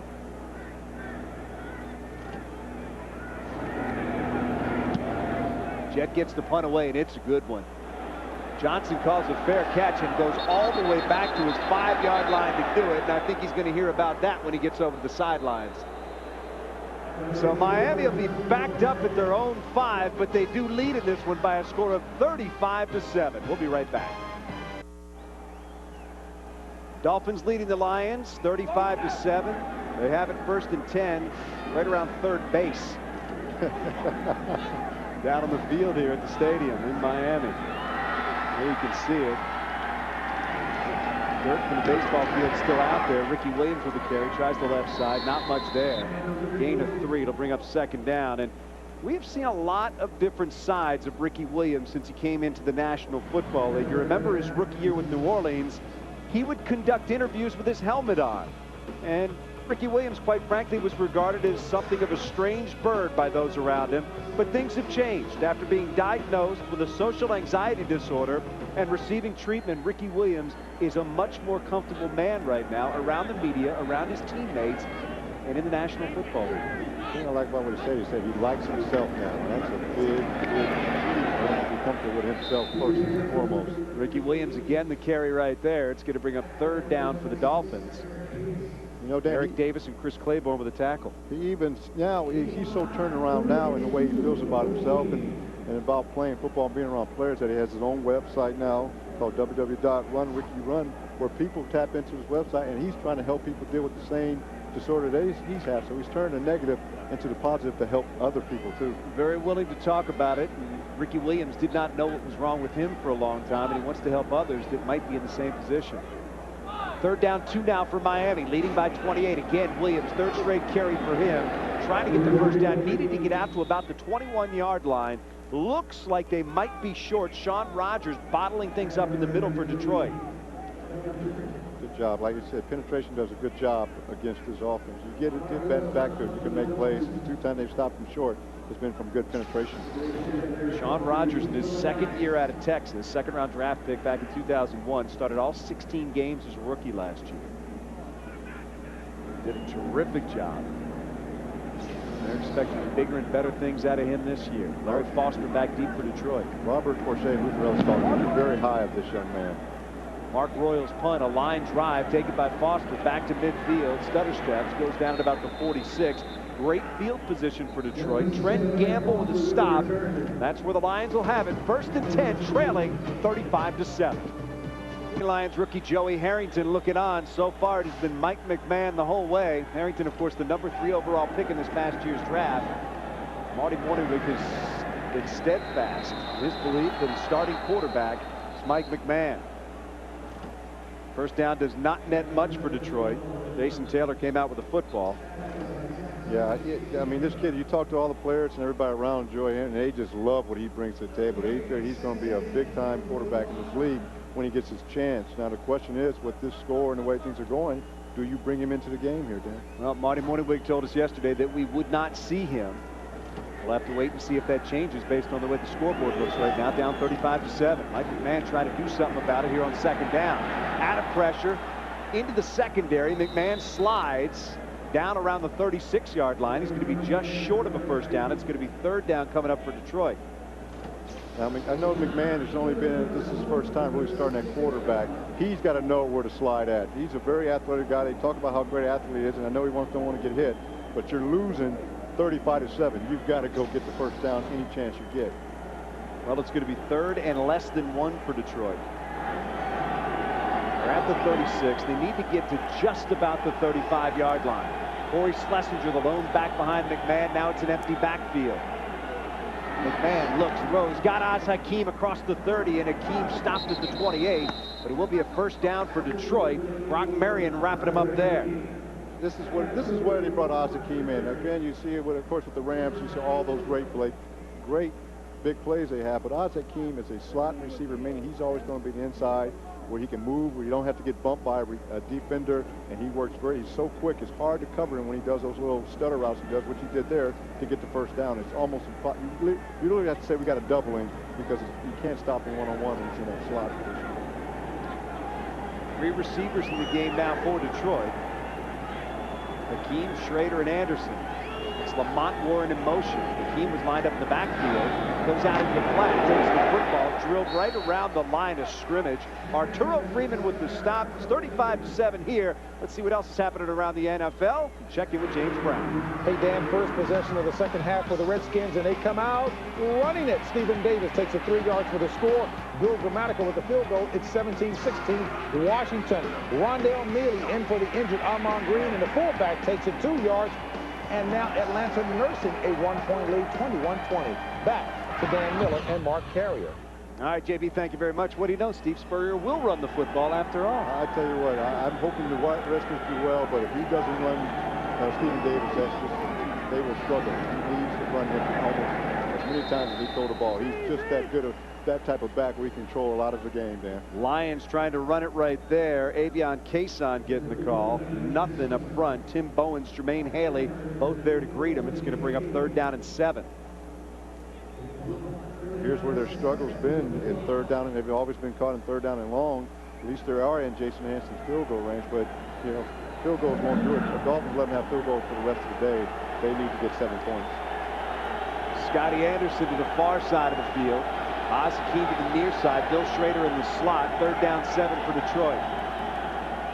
Man to pass. Pocket holds. Gets it to Hakeem inside the 20. Down to the 12. Taken down there by Ray Green.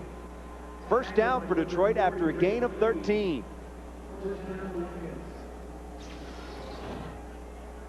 There's Hakeem right there, and I talking about being a good receiver in the slot. Well, now he's on the outside. Just instead of moving, boom, quick.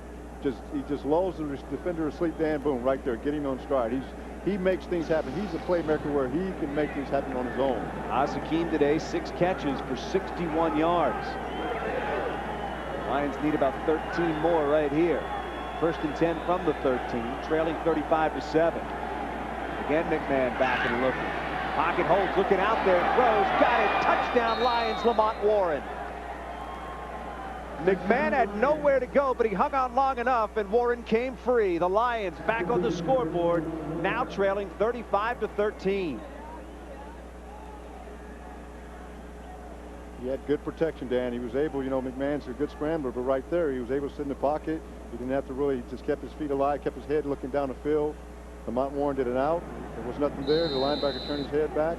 He went into the end zone touchdown. Jason Hanson on to attempt the extra point for Detroit.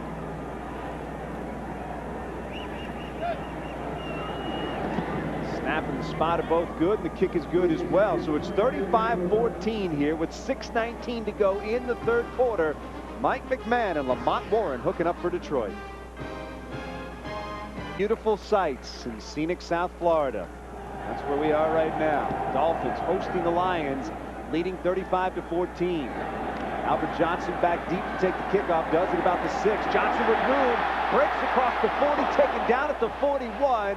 Taken down right there by Todd Light. Flags come in from everywhere. Looked like it might be a face mask, and Johnson did not like it one bit. No, that wasn't a face mask, Dan. That was a decapitation there. The bad part is there's only one referee saw it. There's only one flag down. You would think there would have been about 4 flags flying on that. It was pretty obvious. It's the 15-yarder. Todd Light, a veteran player, knows better than that. I mean, he just grabs him and just slings him down. Yeah, and that's exactly why that rule's in there. You got Johnson going full speed the other way, and Todd Light just yanking him back. He knows Light's a Notre Dame guy. He knows there's some weakness there. He knows that there's some weakness being an SC guy. We know there's some weakness in Notre Dame players. He can go after them. Spoken like a true USC alum. Face mask, number 26, defense, correction, kicking team, 15-yard penalty, automatic 1st down. Well, they called it on Eric Davis. It was, in fact, on Todd Light. And that's going to be 15 yards down the field for the Miami Dolphins. So they're going to have great field position, already leading 35-14. I mean, this is very frustrating to watch. They finally get a drive. They move the ball, score a touchdown, and yet they give up a kickoff return on top of it, a 15-yard face mask penalty. You put them even in back in field goal range again. So are in good positive position. They've got to stop shooting themselves in the foot right now. Well, they need to come up with a stop right here. Miami's already in great field position. 2 tight ends for the Dolphins. It's Jed Weaver in motion. Ricky Williams, the lone setback. Ball fake to Williams. Fiedler rolling right. Pressure coming from Robert Forche. And Fiedler threw it away. And Fiedler hit McMichael right in the head with a football. McMichael didn't know it was coming. Fiedler was trying to get rid of it, and McMichael took one right off the noggin.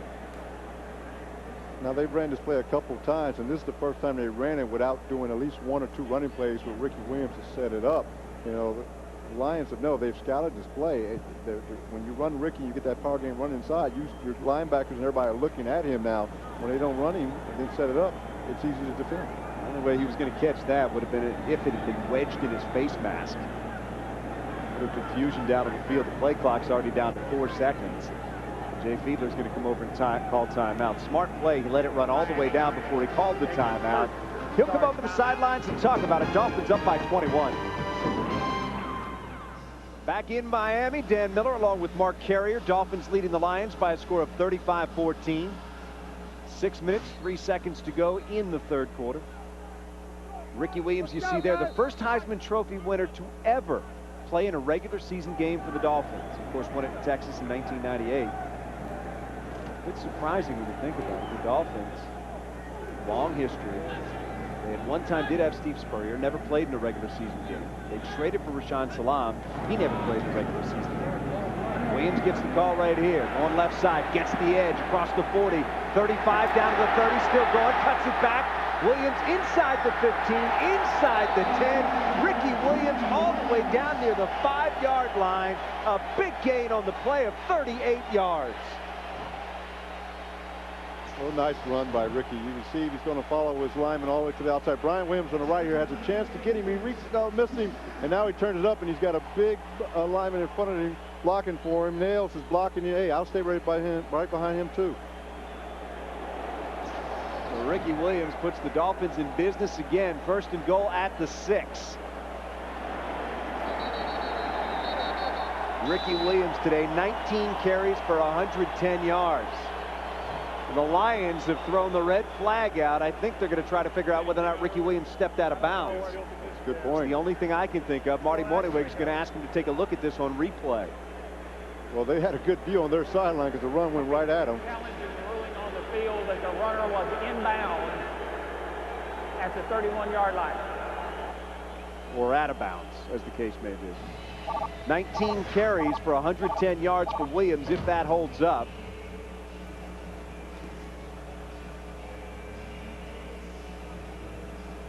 Take a look right around the 31. It's hard to see it. It was just right by the down marker where you couldn't really see his foot there. It was very close to that sideline there, Dan. The down marker's at about the 33 if we take another look at it. It's Williams to the outside.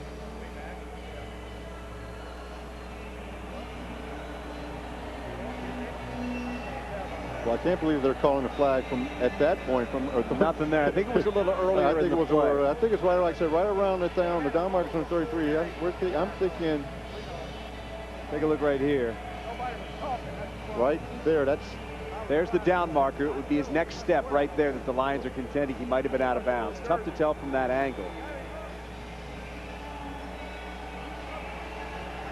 It's roughly 25 yards from where the play ended. This might be our best view of it right here.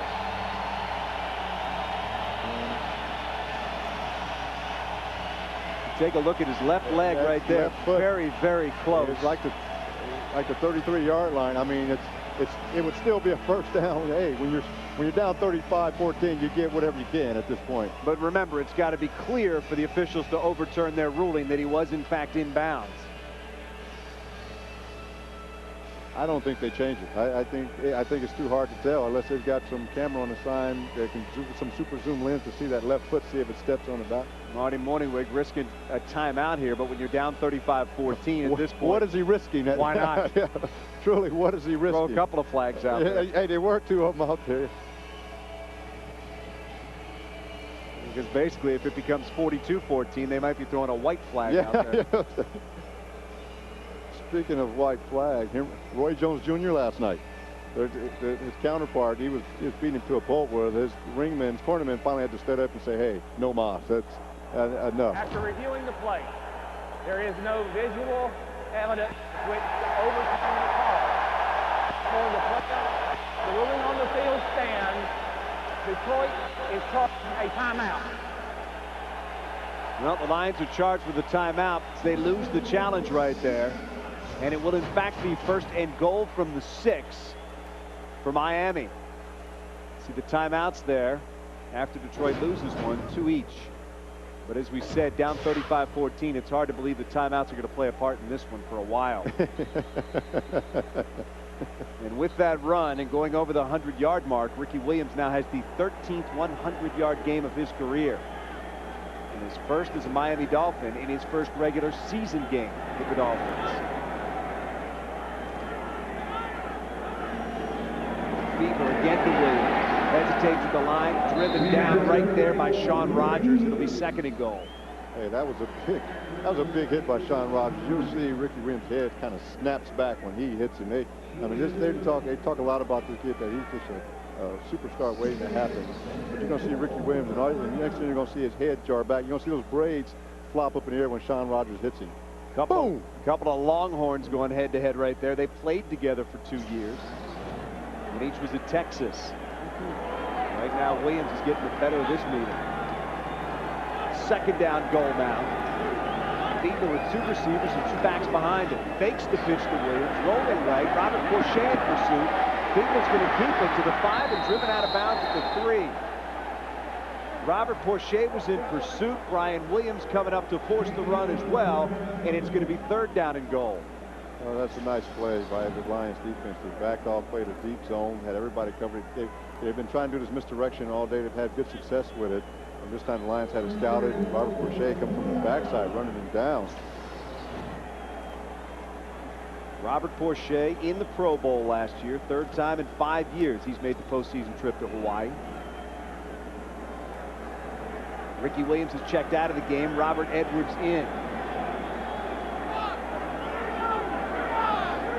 3rd down and goal for Fiedler and the Dolphins. Straight drop throws. Got his man. Going to get in the end zone. You bet. Touchdown, Robert Edwards. 3 years out of the National Football League. He's back, and he's back in the end zone.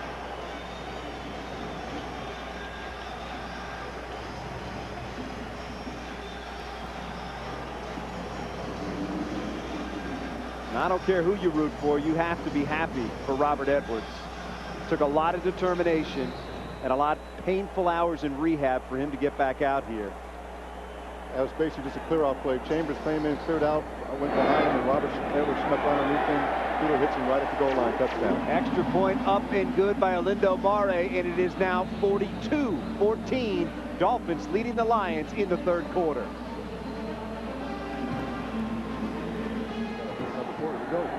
Olindo Mare sends it to Larry Foster. Foster at the goal line, back to the 15, to the 20, ducks his way out to the 25. 1st and 10 Lions there. Tommy Hendricks making the stop for the Dolphins.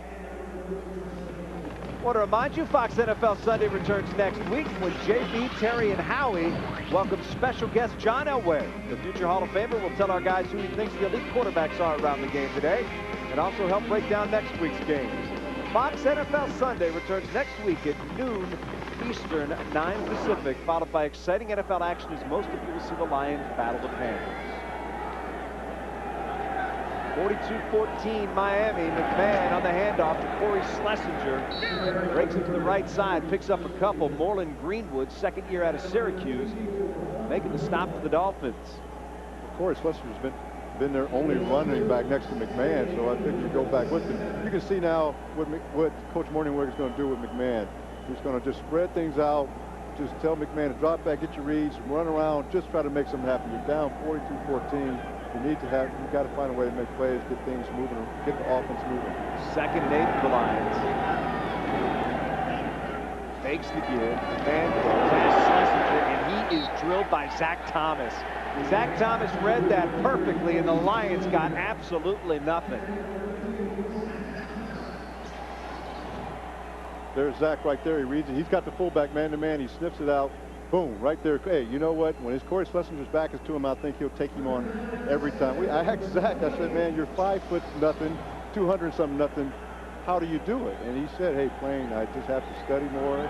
and be much more into the game than most other people because I don't have the physical stature like the other players do. Lions with a bit of a mix-up there. Avion Kason wasn't sure whether or not he's supposed to be on the field. Play clock running down. Stays out there. Lions feel like they have the proper personnel now, but they were running out of time. Flags everywhere as he tried to throw it out to Hakeem. Avion Kason in the area as well. That just looked poor from the start. The Lions had all sorts of mix-up going there. I think they should have called a timeout there. I mean, granted, you always want to save your timeouts, but at this point, there's a lot of confusion. You got two players on the sideline wondering who's in. Hey, take your timeout, get things calmed down, and let's just make sure we do the right thing. 2 fouls on the play. Not a happy man right there. Illegal substitution. The player went out of bounds, came back inbound, and did not go inside the number. Holding on the offense, number 65. Both penalties were declined. 4th down. Well, after all of that, it is indeed 4th down and 7, so the Lions are going to have to punt it away, and Albert Johnson is back deep for the Dolphins again. There's where McMahon, where his maturity will come into play down the road, where he sees there's chaos, confusion. You saw Jay Fielder take 2 timeouts in the first part of the game early. Take your timeout, regroup your troops, and make sure you got everything intact. John Jett set to punt it away for Detroit. He does. Nice punt.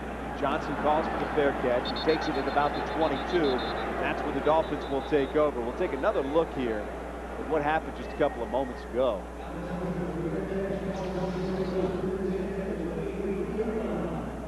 It's Avion Kason at the top of the guy screen. who got penalized right there. He goes out. It's like, okay, you're in. No, I'm in. Okay, I'm back in. Okay, all right. Well, the rule of thumb is, so in this, you used to be able to do this. Used to be a trick play in the NFL, and they said, hey, enough is that. But guys used to think he was going out and come back in. Now, when you go back to the sideline, you have to report back into the huddle before you go out. So all right, so the Lions punt it away and give it up. Mistakes will cost you, and they've made plenty of them today. Coming off a 2-14 season, there's not a lot of margin for error. Travis Minor, 2nd year out of Florida State, has checked in for the Dolphins. First time we've seen him on offense today. Minor gets the call here, tries the left side. Nothing doing out there. Driven back by Brian Walker. He lost a couple. That was a great play by Brian Walker. I tell you what, I know what you guys are thinking, but this was a nice play by Brian Walker, and I'll tell you why it was a great play by Brian Walker. When you're down 42-14, you can throw it in. He gets blocked, gets knocked on the feet, gets up, and still makes the play. That's what you call, that's a good play. I mean, that's something that will be highlighted on film session, I promise you. That was a good play. We've been waiting for you, though, to open up the Brian Walker Admiration Society.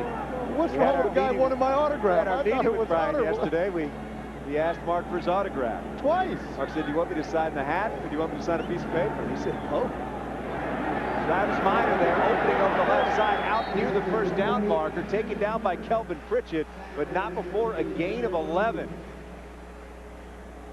I made my mark in this league there, Dan. Hey, there's some people who appreciate, There's no question appreciate about the way I played. Hey, this guy is my hero. Brian Walker in his 8th year out of Washington State, a former Dolphin, signed with the Lions as a free agent. How about his reasoning for coming to the Lions? He wanted to get out of the shadow of some of the players. Yeah, he wanted to go and make his own mark, and he said, well, you're going to a 2-14, what better place to make your mark, right? 3rd down and short. Jay Fiedler keeps it. Across the 35 to the 36. It's going to be a 1st down for Miami. So they'll move the chains. Perhaps more important at this point, the clock continues to roll. Inside of 40 seconds here to go in the 3rd quarter. So the Dolphins, who had a bit of a shaky preseason, have to be very happy with the way things have gone so far today.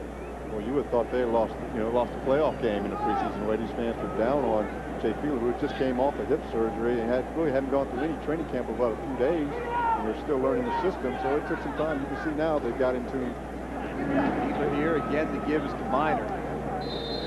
Not much there. Stretches out to the 39. Jeff Gooch makes the stop for Detroit.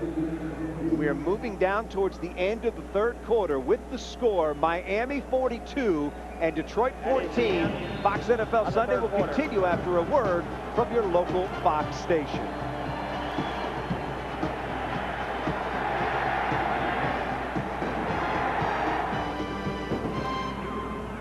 Go in the 4th quarter. Dolphins leading the Lions by a score of 42-14. 15 minutes to play in this one. 2002 NFL season, of course, got underway on Thursday night.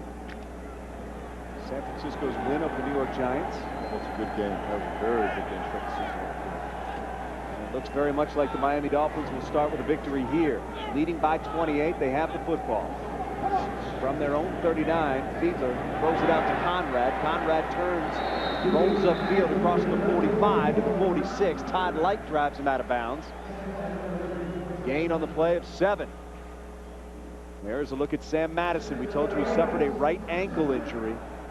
Will not return today. He's got some crutches and obviously he's already been to the showers. That would be a big blow. I mean, granted, they've got some players on this team, but he's part of the corner. I mean, he's one of their captains, too. Not forget he's a great player. He's one of their leaders, and if he's not there, he will be missed. This defense has been together a long time, and they're counting on that being one of the main ingredients in what they hope to be a Super Bowl season. Second down to give us to Miner. Check that first down. Miner going around the left side, stiff arming Eric Davis, being driven out of bounds. Travis Miner turning the corner, giving Eric Davis something to remember him by. Gain of 18 on the play. Forget that. Watch Jamie Nails coming around that corner.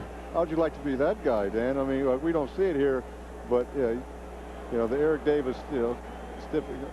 Somebody needs to tell Eric to comb his hair, but you know, they've got Ricky Williams out, and now Travis Miner in, and he's doing the same thing. He's gaining yards.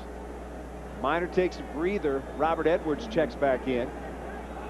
First down and 10 now from the Lions 36. Edwards gets the call. Nothing there. Taken down right at the line of scrimmage. Sean Rogers making the tackle for Detroit.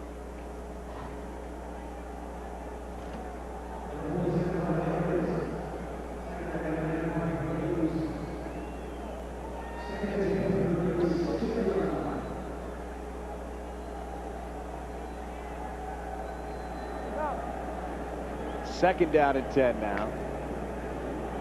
After Edwards is stopped on first down. Someone needs to step on defense. I think here, defense coordinator Coach Kurt Schottenheimer needs to start blitzing now, Dan, and try to make it the ball back. I mean, you have That's nothing to Edwards lose. in motion, setting up the screen to Conrad. Conrad dragged down from behind. Not much there on second down. That'll bring up third down, but before we get to that, let's get out to L.A. and James Brown. JB. Hey, Dan, after trailing by 11, Green Bay has come out smoking in the second half. Brett Favre on fire, hooking up with the rookie Javon Walker on a post pattern for the score. Favre, 20 of 27, 233 yards, 2 touches, and no picks, and a 3-point lead in the fourth. Back to Dan Miller and Mark Carrier. Well, Mark Carrier, you played for Chicago, you played for Detroit. You saw a lot of Brett Favre in your career. When somebody said Brett Favre is red hot, it's not good news for the opposition. It is not. You don't think he knew that Michael Vick was 10 of 10 in that first half? You think he wanted to get showed up by a young buck in his home stadium? He is as competitive as they come. Direct snap there on the play goes to Edwards. Edwards inside the 30, close to a first down. They needed to get to the 26, and it looks well like they may have done that. Look at the Lions players, Dan. I mean, do they look like they are just physically beat right, physically as well as mentally beat right now? Look how they keep looking to the sideline, wondering what the heck's going on. We saw there the direct snap right to Edwards. Fiedler sold it well, too, like he was going back to pass, and Edwards did pick up the first down.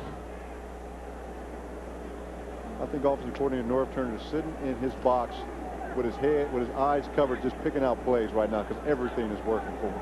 Well, when you're up 42-14, sometimes it does indeed happen like that. 2 tight ends in the game for the Dolphins here. Fiedler back to pass and look and got a man wide open. McMichael at the 5. McMichael taken down at the 1. And the rookie from Georgia comes up limping, and he immediately is calling over to the sidelines for some help. Cramping. We were wondering we were going to see our first Fred Sanford imitation, and look like Mr. McMichael has that with that stiff leg and that cramp. You can tell it's cramping sitting in. That's that lock knee, that old Fred Sanford, you know, Red Fox, that, Elizabeth, I'm getting a heart attack. That's the big one? That's the big one. That big one got him right in his leg. Watch him. Comes up right there, cramping up. Well, we certainly hope that's all that is. We'll get a report for you as soon as we can. Report 76. Marcus Spriggs reports as eligible. Jay Fiedler, with the play clock winding down, has to take a timeout. The Dolphins are in great shape. First and goal from the 1. That's where they'll have it when we come back. Back in Miami, Dolphins already leading by 28. Knocking on the door right here. First and goal at the 1. Robert Edwards is a half is the deep back behind Jay Weaver. That's Jet Weaver in motion. Edwards gets the call. Edwards into the end zone. Touchdown, Dolphins.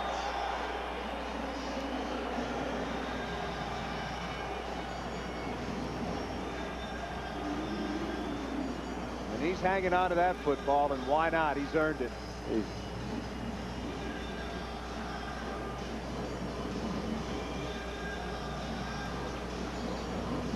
Take another look.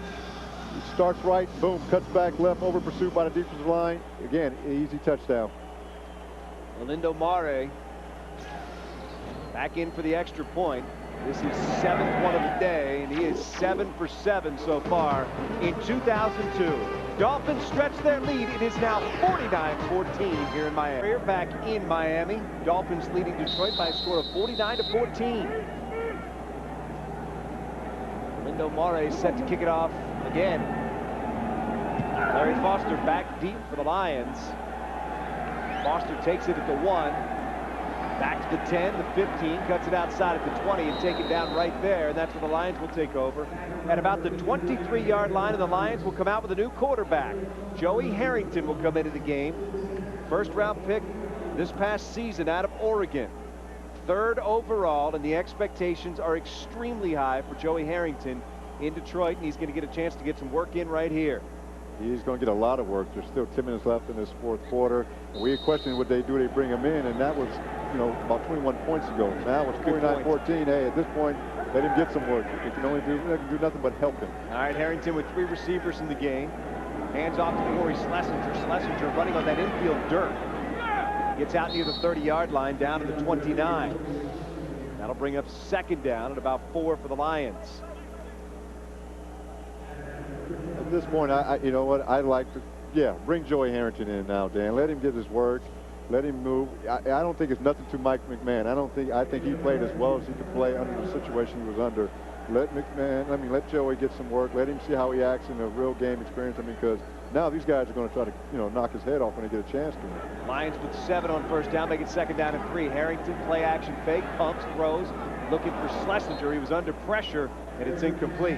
Right now, let's swing it out to Los Angeles. James Brown with an update on what else is happening around the league. JB. Hey, Dan, the Sterling preseason play of Atlanta continuing here. The pitch to Warren Dunn. He takes it 2 yards for the score. That's his 2nd touchdown of the game. And it is now Atlanta back on top. 31-27. Back to Dan and Mark. How about that? You got a young gun in Michael Vick and an old gun, Brett Favre. What are you more head-to-head in Green Bay? What is more surprising, Atlanta scoring 31 points or Green Bay giving up in Green Bay 31 points? On opening day, no doubt about it. That's a good football game going on. Right here, we have a blowout. Flags down on the field. His pass is out to Oz Hakeem. Hakeem across the 35 to the 36. Ray Green making the tackle. The flags were coming in from the secondary. Somebody pushed off. Miami Dolphins. And it will indeed go against the Dolphins.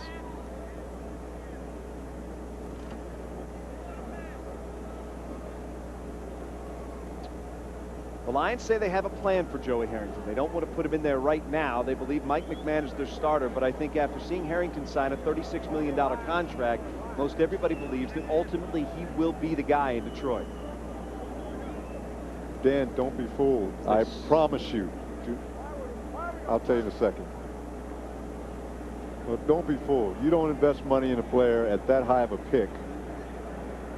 Eagle uses the hand to the face. 46 defense. That foul occurred while the ball was in the air against the player who was not the receiver. Therefore, the penalty will be declined.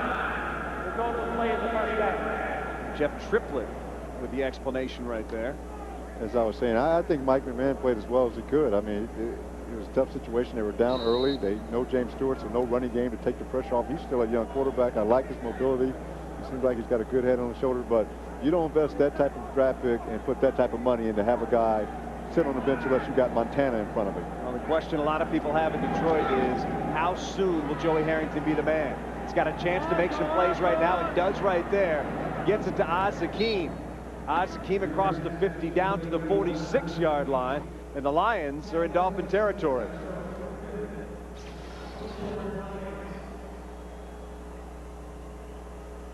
Well, Take another look right there. Well, the only guy who's showed up to play in the second half has been Hakeem. I mean, he's gotten open anytime he can underneath that slot. Again, they brought him in for big plays, but you can see where he can move the sticks and get first down just on his own ability if you get him the ball in the open field. He's a good open field player. He makes people miss. First down 10 now from Miami 46. Harrington on the delay, gives it to Schlesinger. Schlesinger fighting for room, not finding much. Gets across the 45, maybe to the 44. It'll bring up second down and long. Jason Taylor and Zach Thomas teaming up for Miami to make the stop. The guy who's got to retire right now has got to be Corey Schlesinger. He's not used to running the ball this many times. He's like, wait a minute, I'm a blocker. I just go find another colored jersey and try to hit it. They keep pumping me the ball, but he's the only one that has had a form of a running game has been Corey Schlesinger with his good running. Corey Schlesinger so far 6 carries, 25 yards for the Lions. That's a year for Corey Schlesinger, Dan, most of the time. That's a year, even especially at Nebraska. Corey's the up back right here. Second down, McMahon's going to throw, looking for Hakeem down the right sideline, incomplete, overthrew it. Ray Green doing a good job step for step with Hakeem in coverage. That'll bring up third down and 9 now from the Dolphins 45.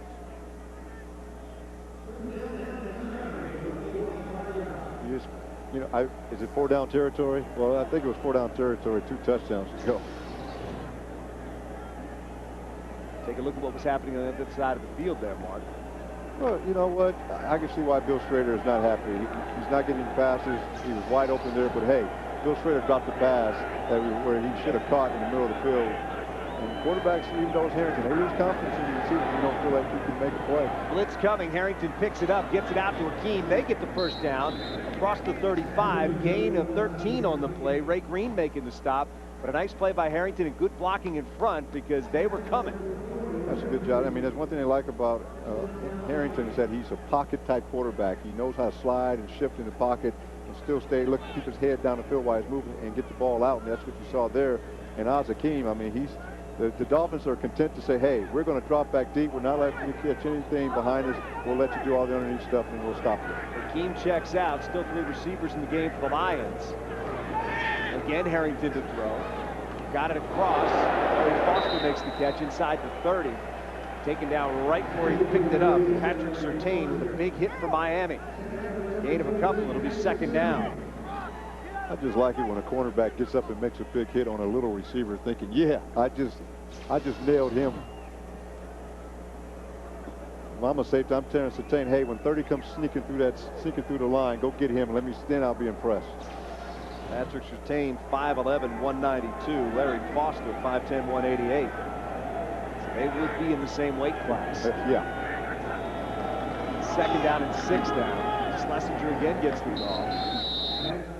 It's down to the 26. Tim Bowens, 9th year out of Mississippi, making the stop for Miami. Miami defensive line has done a pretty good job, and they figure to improve next week as well when David Bowens is back. He's out recovering from a broken hand. Yeah, they have. I mean, initially they came in here and they tried to spread. The Lions tried to spread the Dolphins out. They didn't have James Stewart, but they were all saying that, hey, we've got to run the ball. We've got to run the ball. Let me take the pressure off our young quarterback. And the Dolphins, who are not the biggest but very athletic defensive line, have done a good job of hanging in there. They've got a few runs here and there, but they've kept them in 3rd and long, and that's how you win games. That's how you get off the field. 3rd down and 4 right here. Play clock was down to 3. Joey Harrington's going to have to call a timeout and talk about things. Lions trailing 49-14. We'll be right back with more. 7 to play here in Miami. Dolphins leading the Lions 49-14. Detroit with it, facing a 3rd down and 4 from the Miami 26. Joey Harrington is come on at quarterback for Mike McMahon. Lamont Warren and Corey Schlesinger behind Harrington. That was Hakeem in motion. Harrington looking deep. Schrader's out there. Flag down. Lots of contact. Wow. Jamar Fletcher, who's the nickelback for Miami,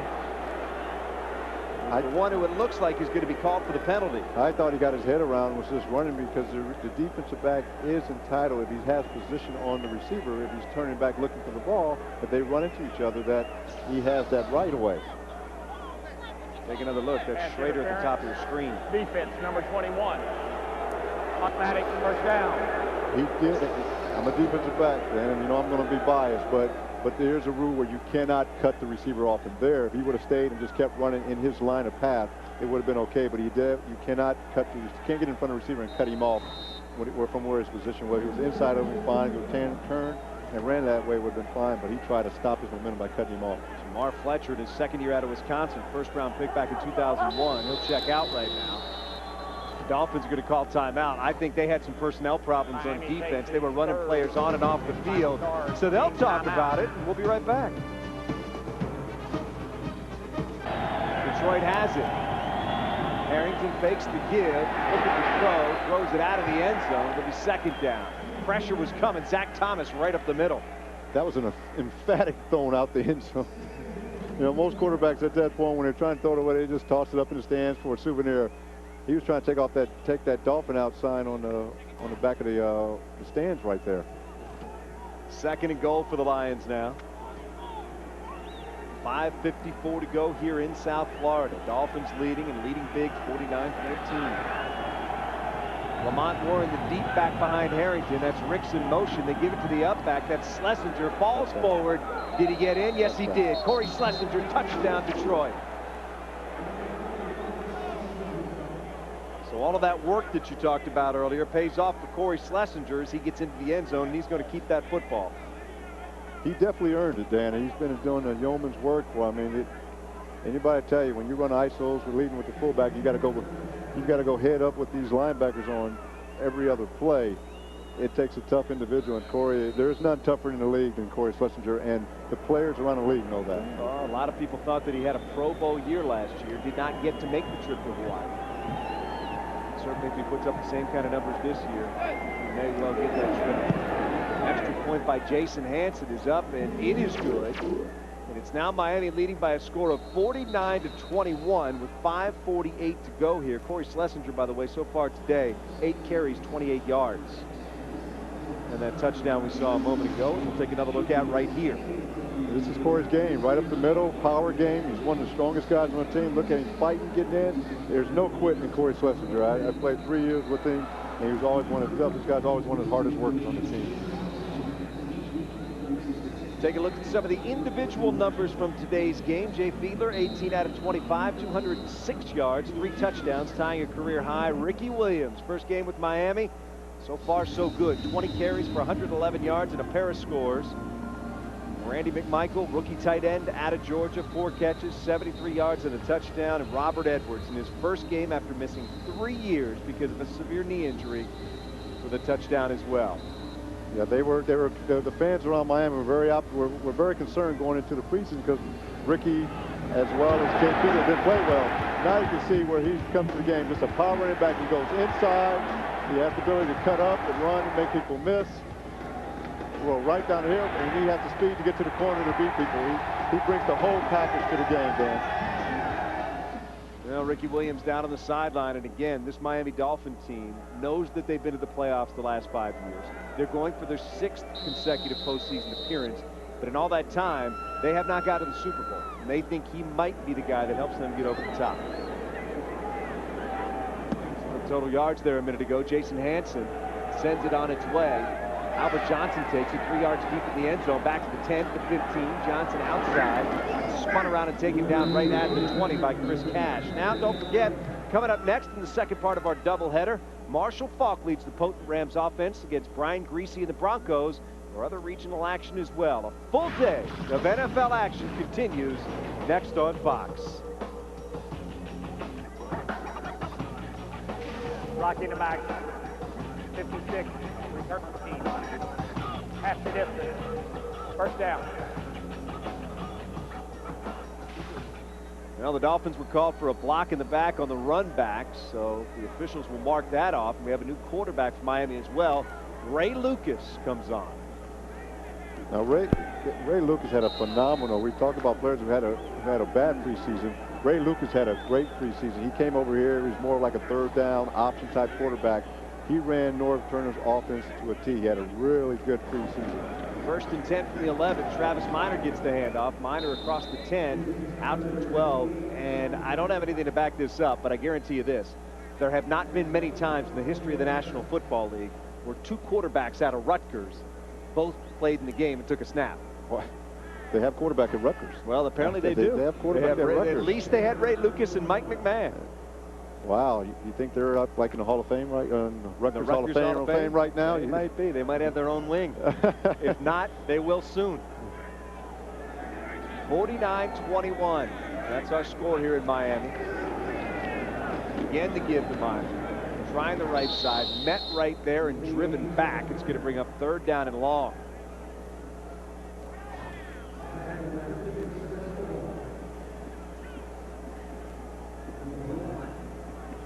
Miami's just going to be content just to run this clock, and I'm sure the Lions feel the same way, Dan. Well, the Miami Dolphins, coming into this one, had won 10 straight opening day games. It's the longest streak in the NFL. They're headed for number 11. And as you see there, Miami leads the all-time series with Detroit 5-2. It's about to become 6-2.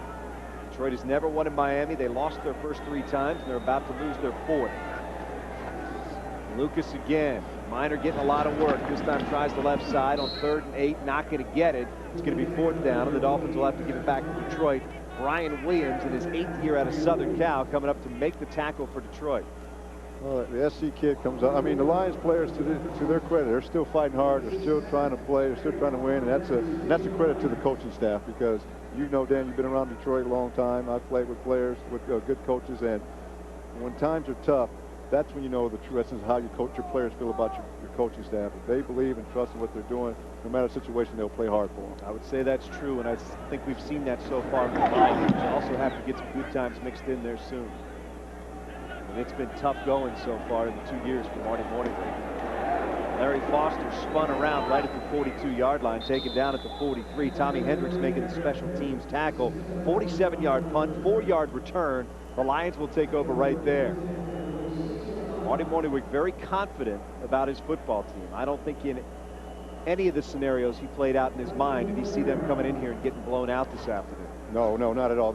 We met with all the players, and to a man, offense, defense, and the coaching staff, they felt very good about their situation. Granted, they probably thought James Stewart was going to play because they felt they had a chance, an edge there with their power running game, but no way in the world did they foresee this coming. Not this way.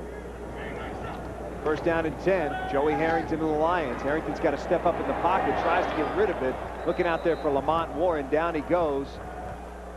And that will go down as an incomplete pass. Jason Taylor had a hold of his jersey right there. Some of the scores around the NFL. Philadelphia might come up with a nice win on the road, leading by 5 with 6:32 to play there. Washington, Steve Spurrier up 31-23 on Arizona. Atlanta and Green Bay, they've been going back and forth all game long. How about Atlanta? Buffalo leading the Jets 24-23. A lot of people expecting a big bounce back year from Buffalo.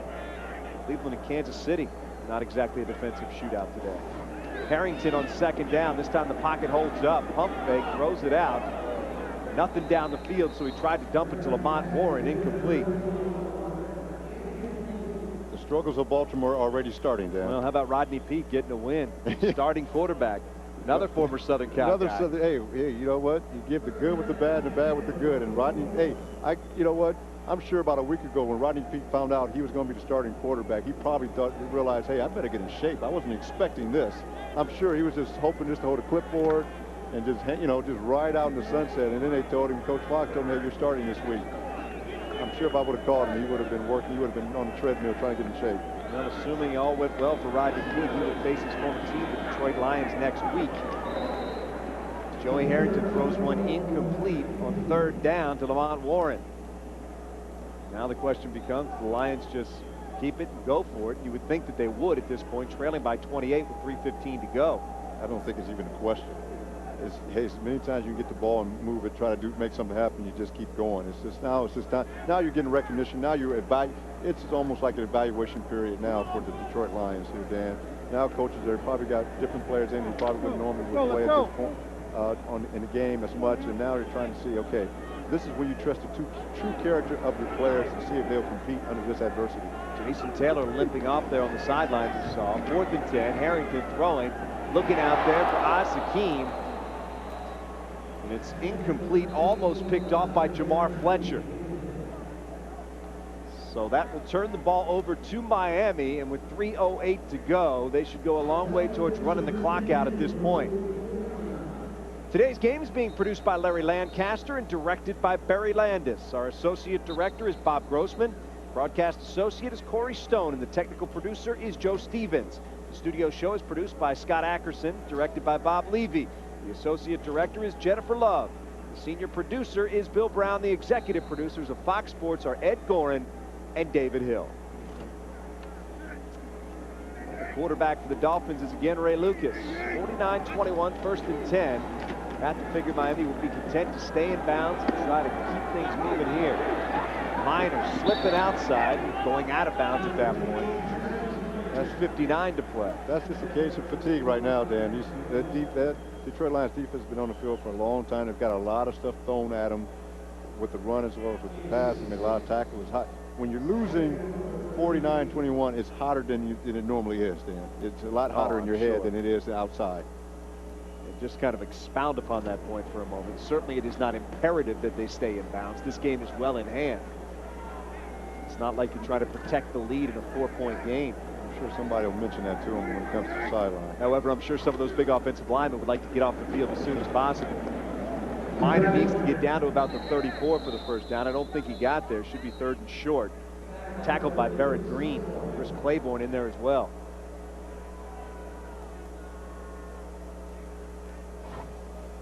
Well, we mentioned ago the current winning streak for Miami opening day. They open well. They have won 10 consecutive games on opening day. This will be their 11th straight win. Far and away, that's the best streak in the National Football League so far. The problem with Miami, Dave, obviously having a good running game, it's not been how they started. They start as well as anybody in the league. The problem with Miami has been over the last 5 years is that their last 4 games of the season, they have a losing record since 1996. They can't get over. They're trying to find a way to get over a hump, and they think with these new additions that they will get to that next level. Well, on 3rd and 1, they give it to Minor. He didn't get it. It's going to be 4th and 1 coming up. Miami will have some time to think about this one because we have reached the 2-minute warning here in South Florida. Dolphins leading the Lions 49-21. Detroit 49-21. Coming up next, the second part of our doubleheader. Marshall Faulk leads the potent Rams offense against Brian Griese and the Broncos. Other regional action as well. A full day of NFL action continues on Fox. Those of you watching in Miami will see game 2 of the doubleheader as well.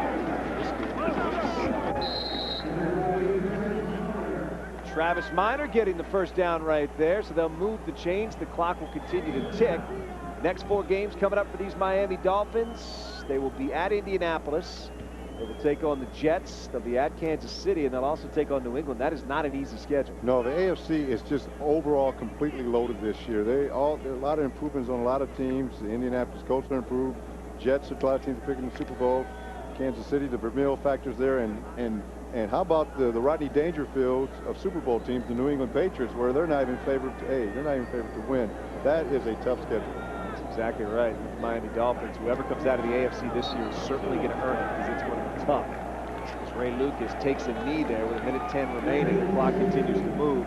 Miami leading 49-21. As for the Lions, they'll match up next week with Carolina. Now, you saw Carolina started with a victory today. Carolina will go into that one 1-0. The Lions 0-1. But this is a matchup of a Carolina team that went 1-15 last year and a Lions team that went 2-14 last year. Well, Carolina started like they did last year. They went in Minnesota with Chris Winkie and won, and then they went on to lose their next 15 games. So they're kind of in their stage 1, but I think they're a better team than they were last year. Lions' 3rd game will be their home opener, regular season home opener at Ford Field, their brand new stadium, downtown Detroit. And it is a beautiful, beautiful structure that you'll get a look at come week 3 of the NFL season. But week 1 goes to the Miami Dolphins in the battle between these two teams. Miami over Detroit by a score of 49-21. The Dolphins have to feel very good about things. As we said, they did not have a strong preseason, but in terms of today's game, they got the job done convincingly. Very convincingly. I'm very impressed. I mean, they came in with high hopes of having new offense, new running game, and Ricky Williams. I don't think even the Dolphins imagined it would start off this way.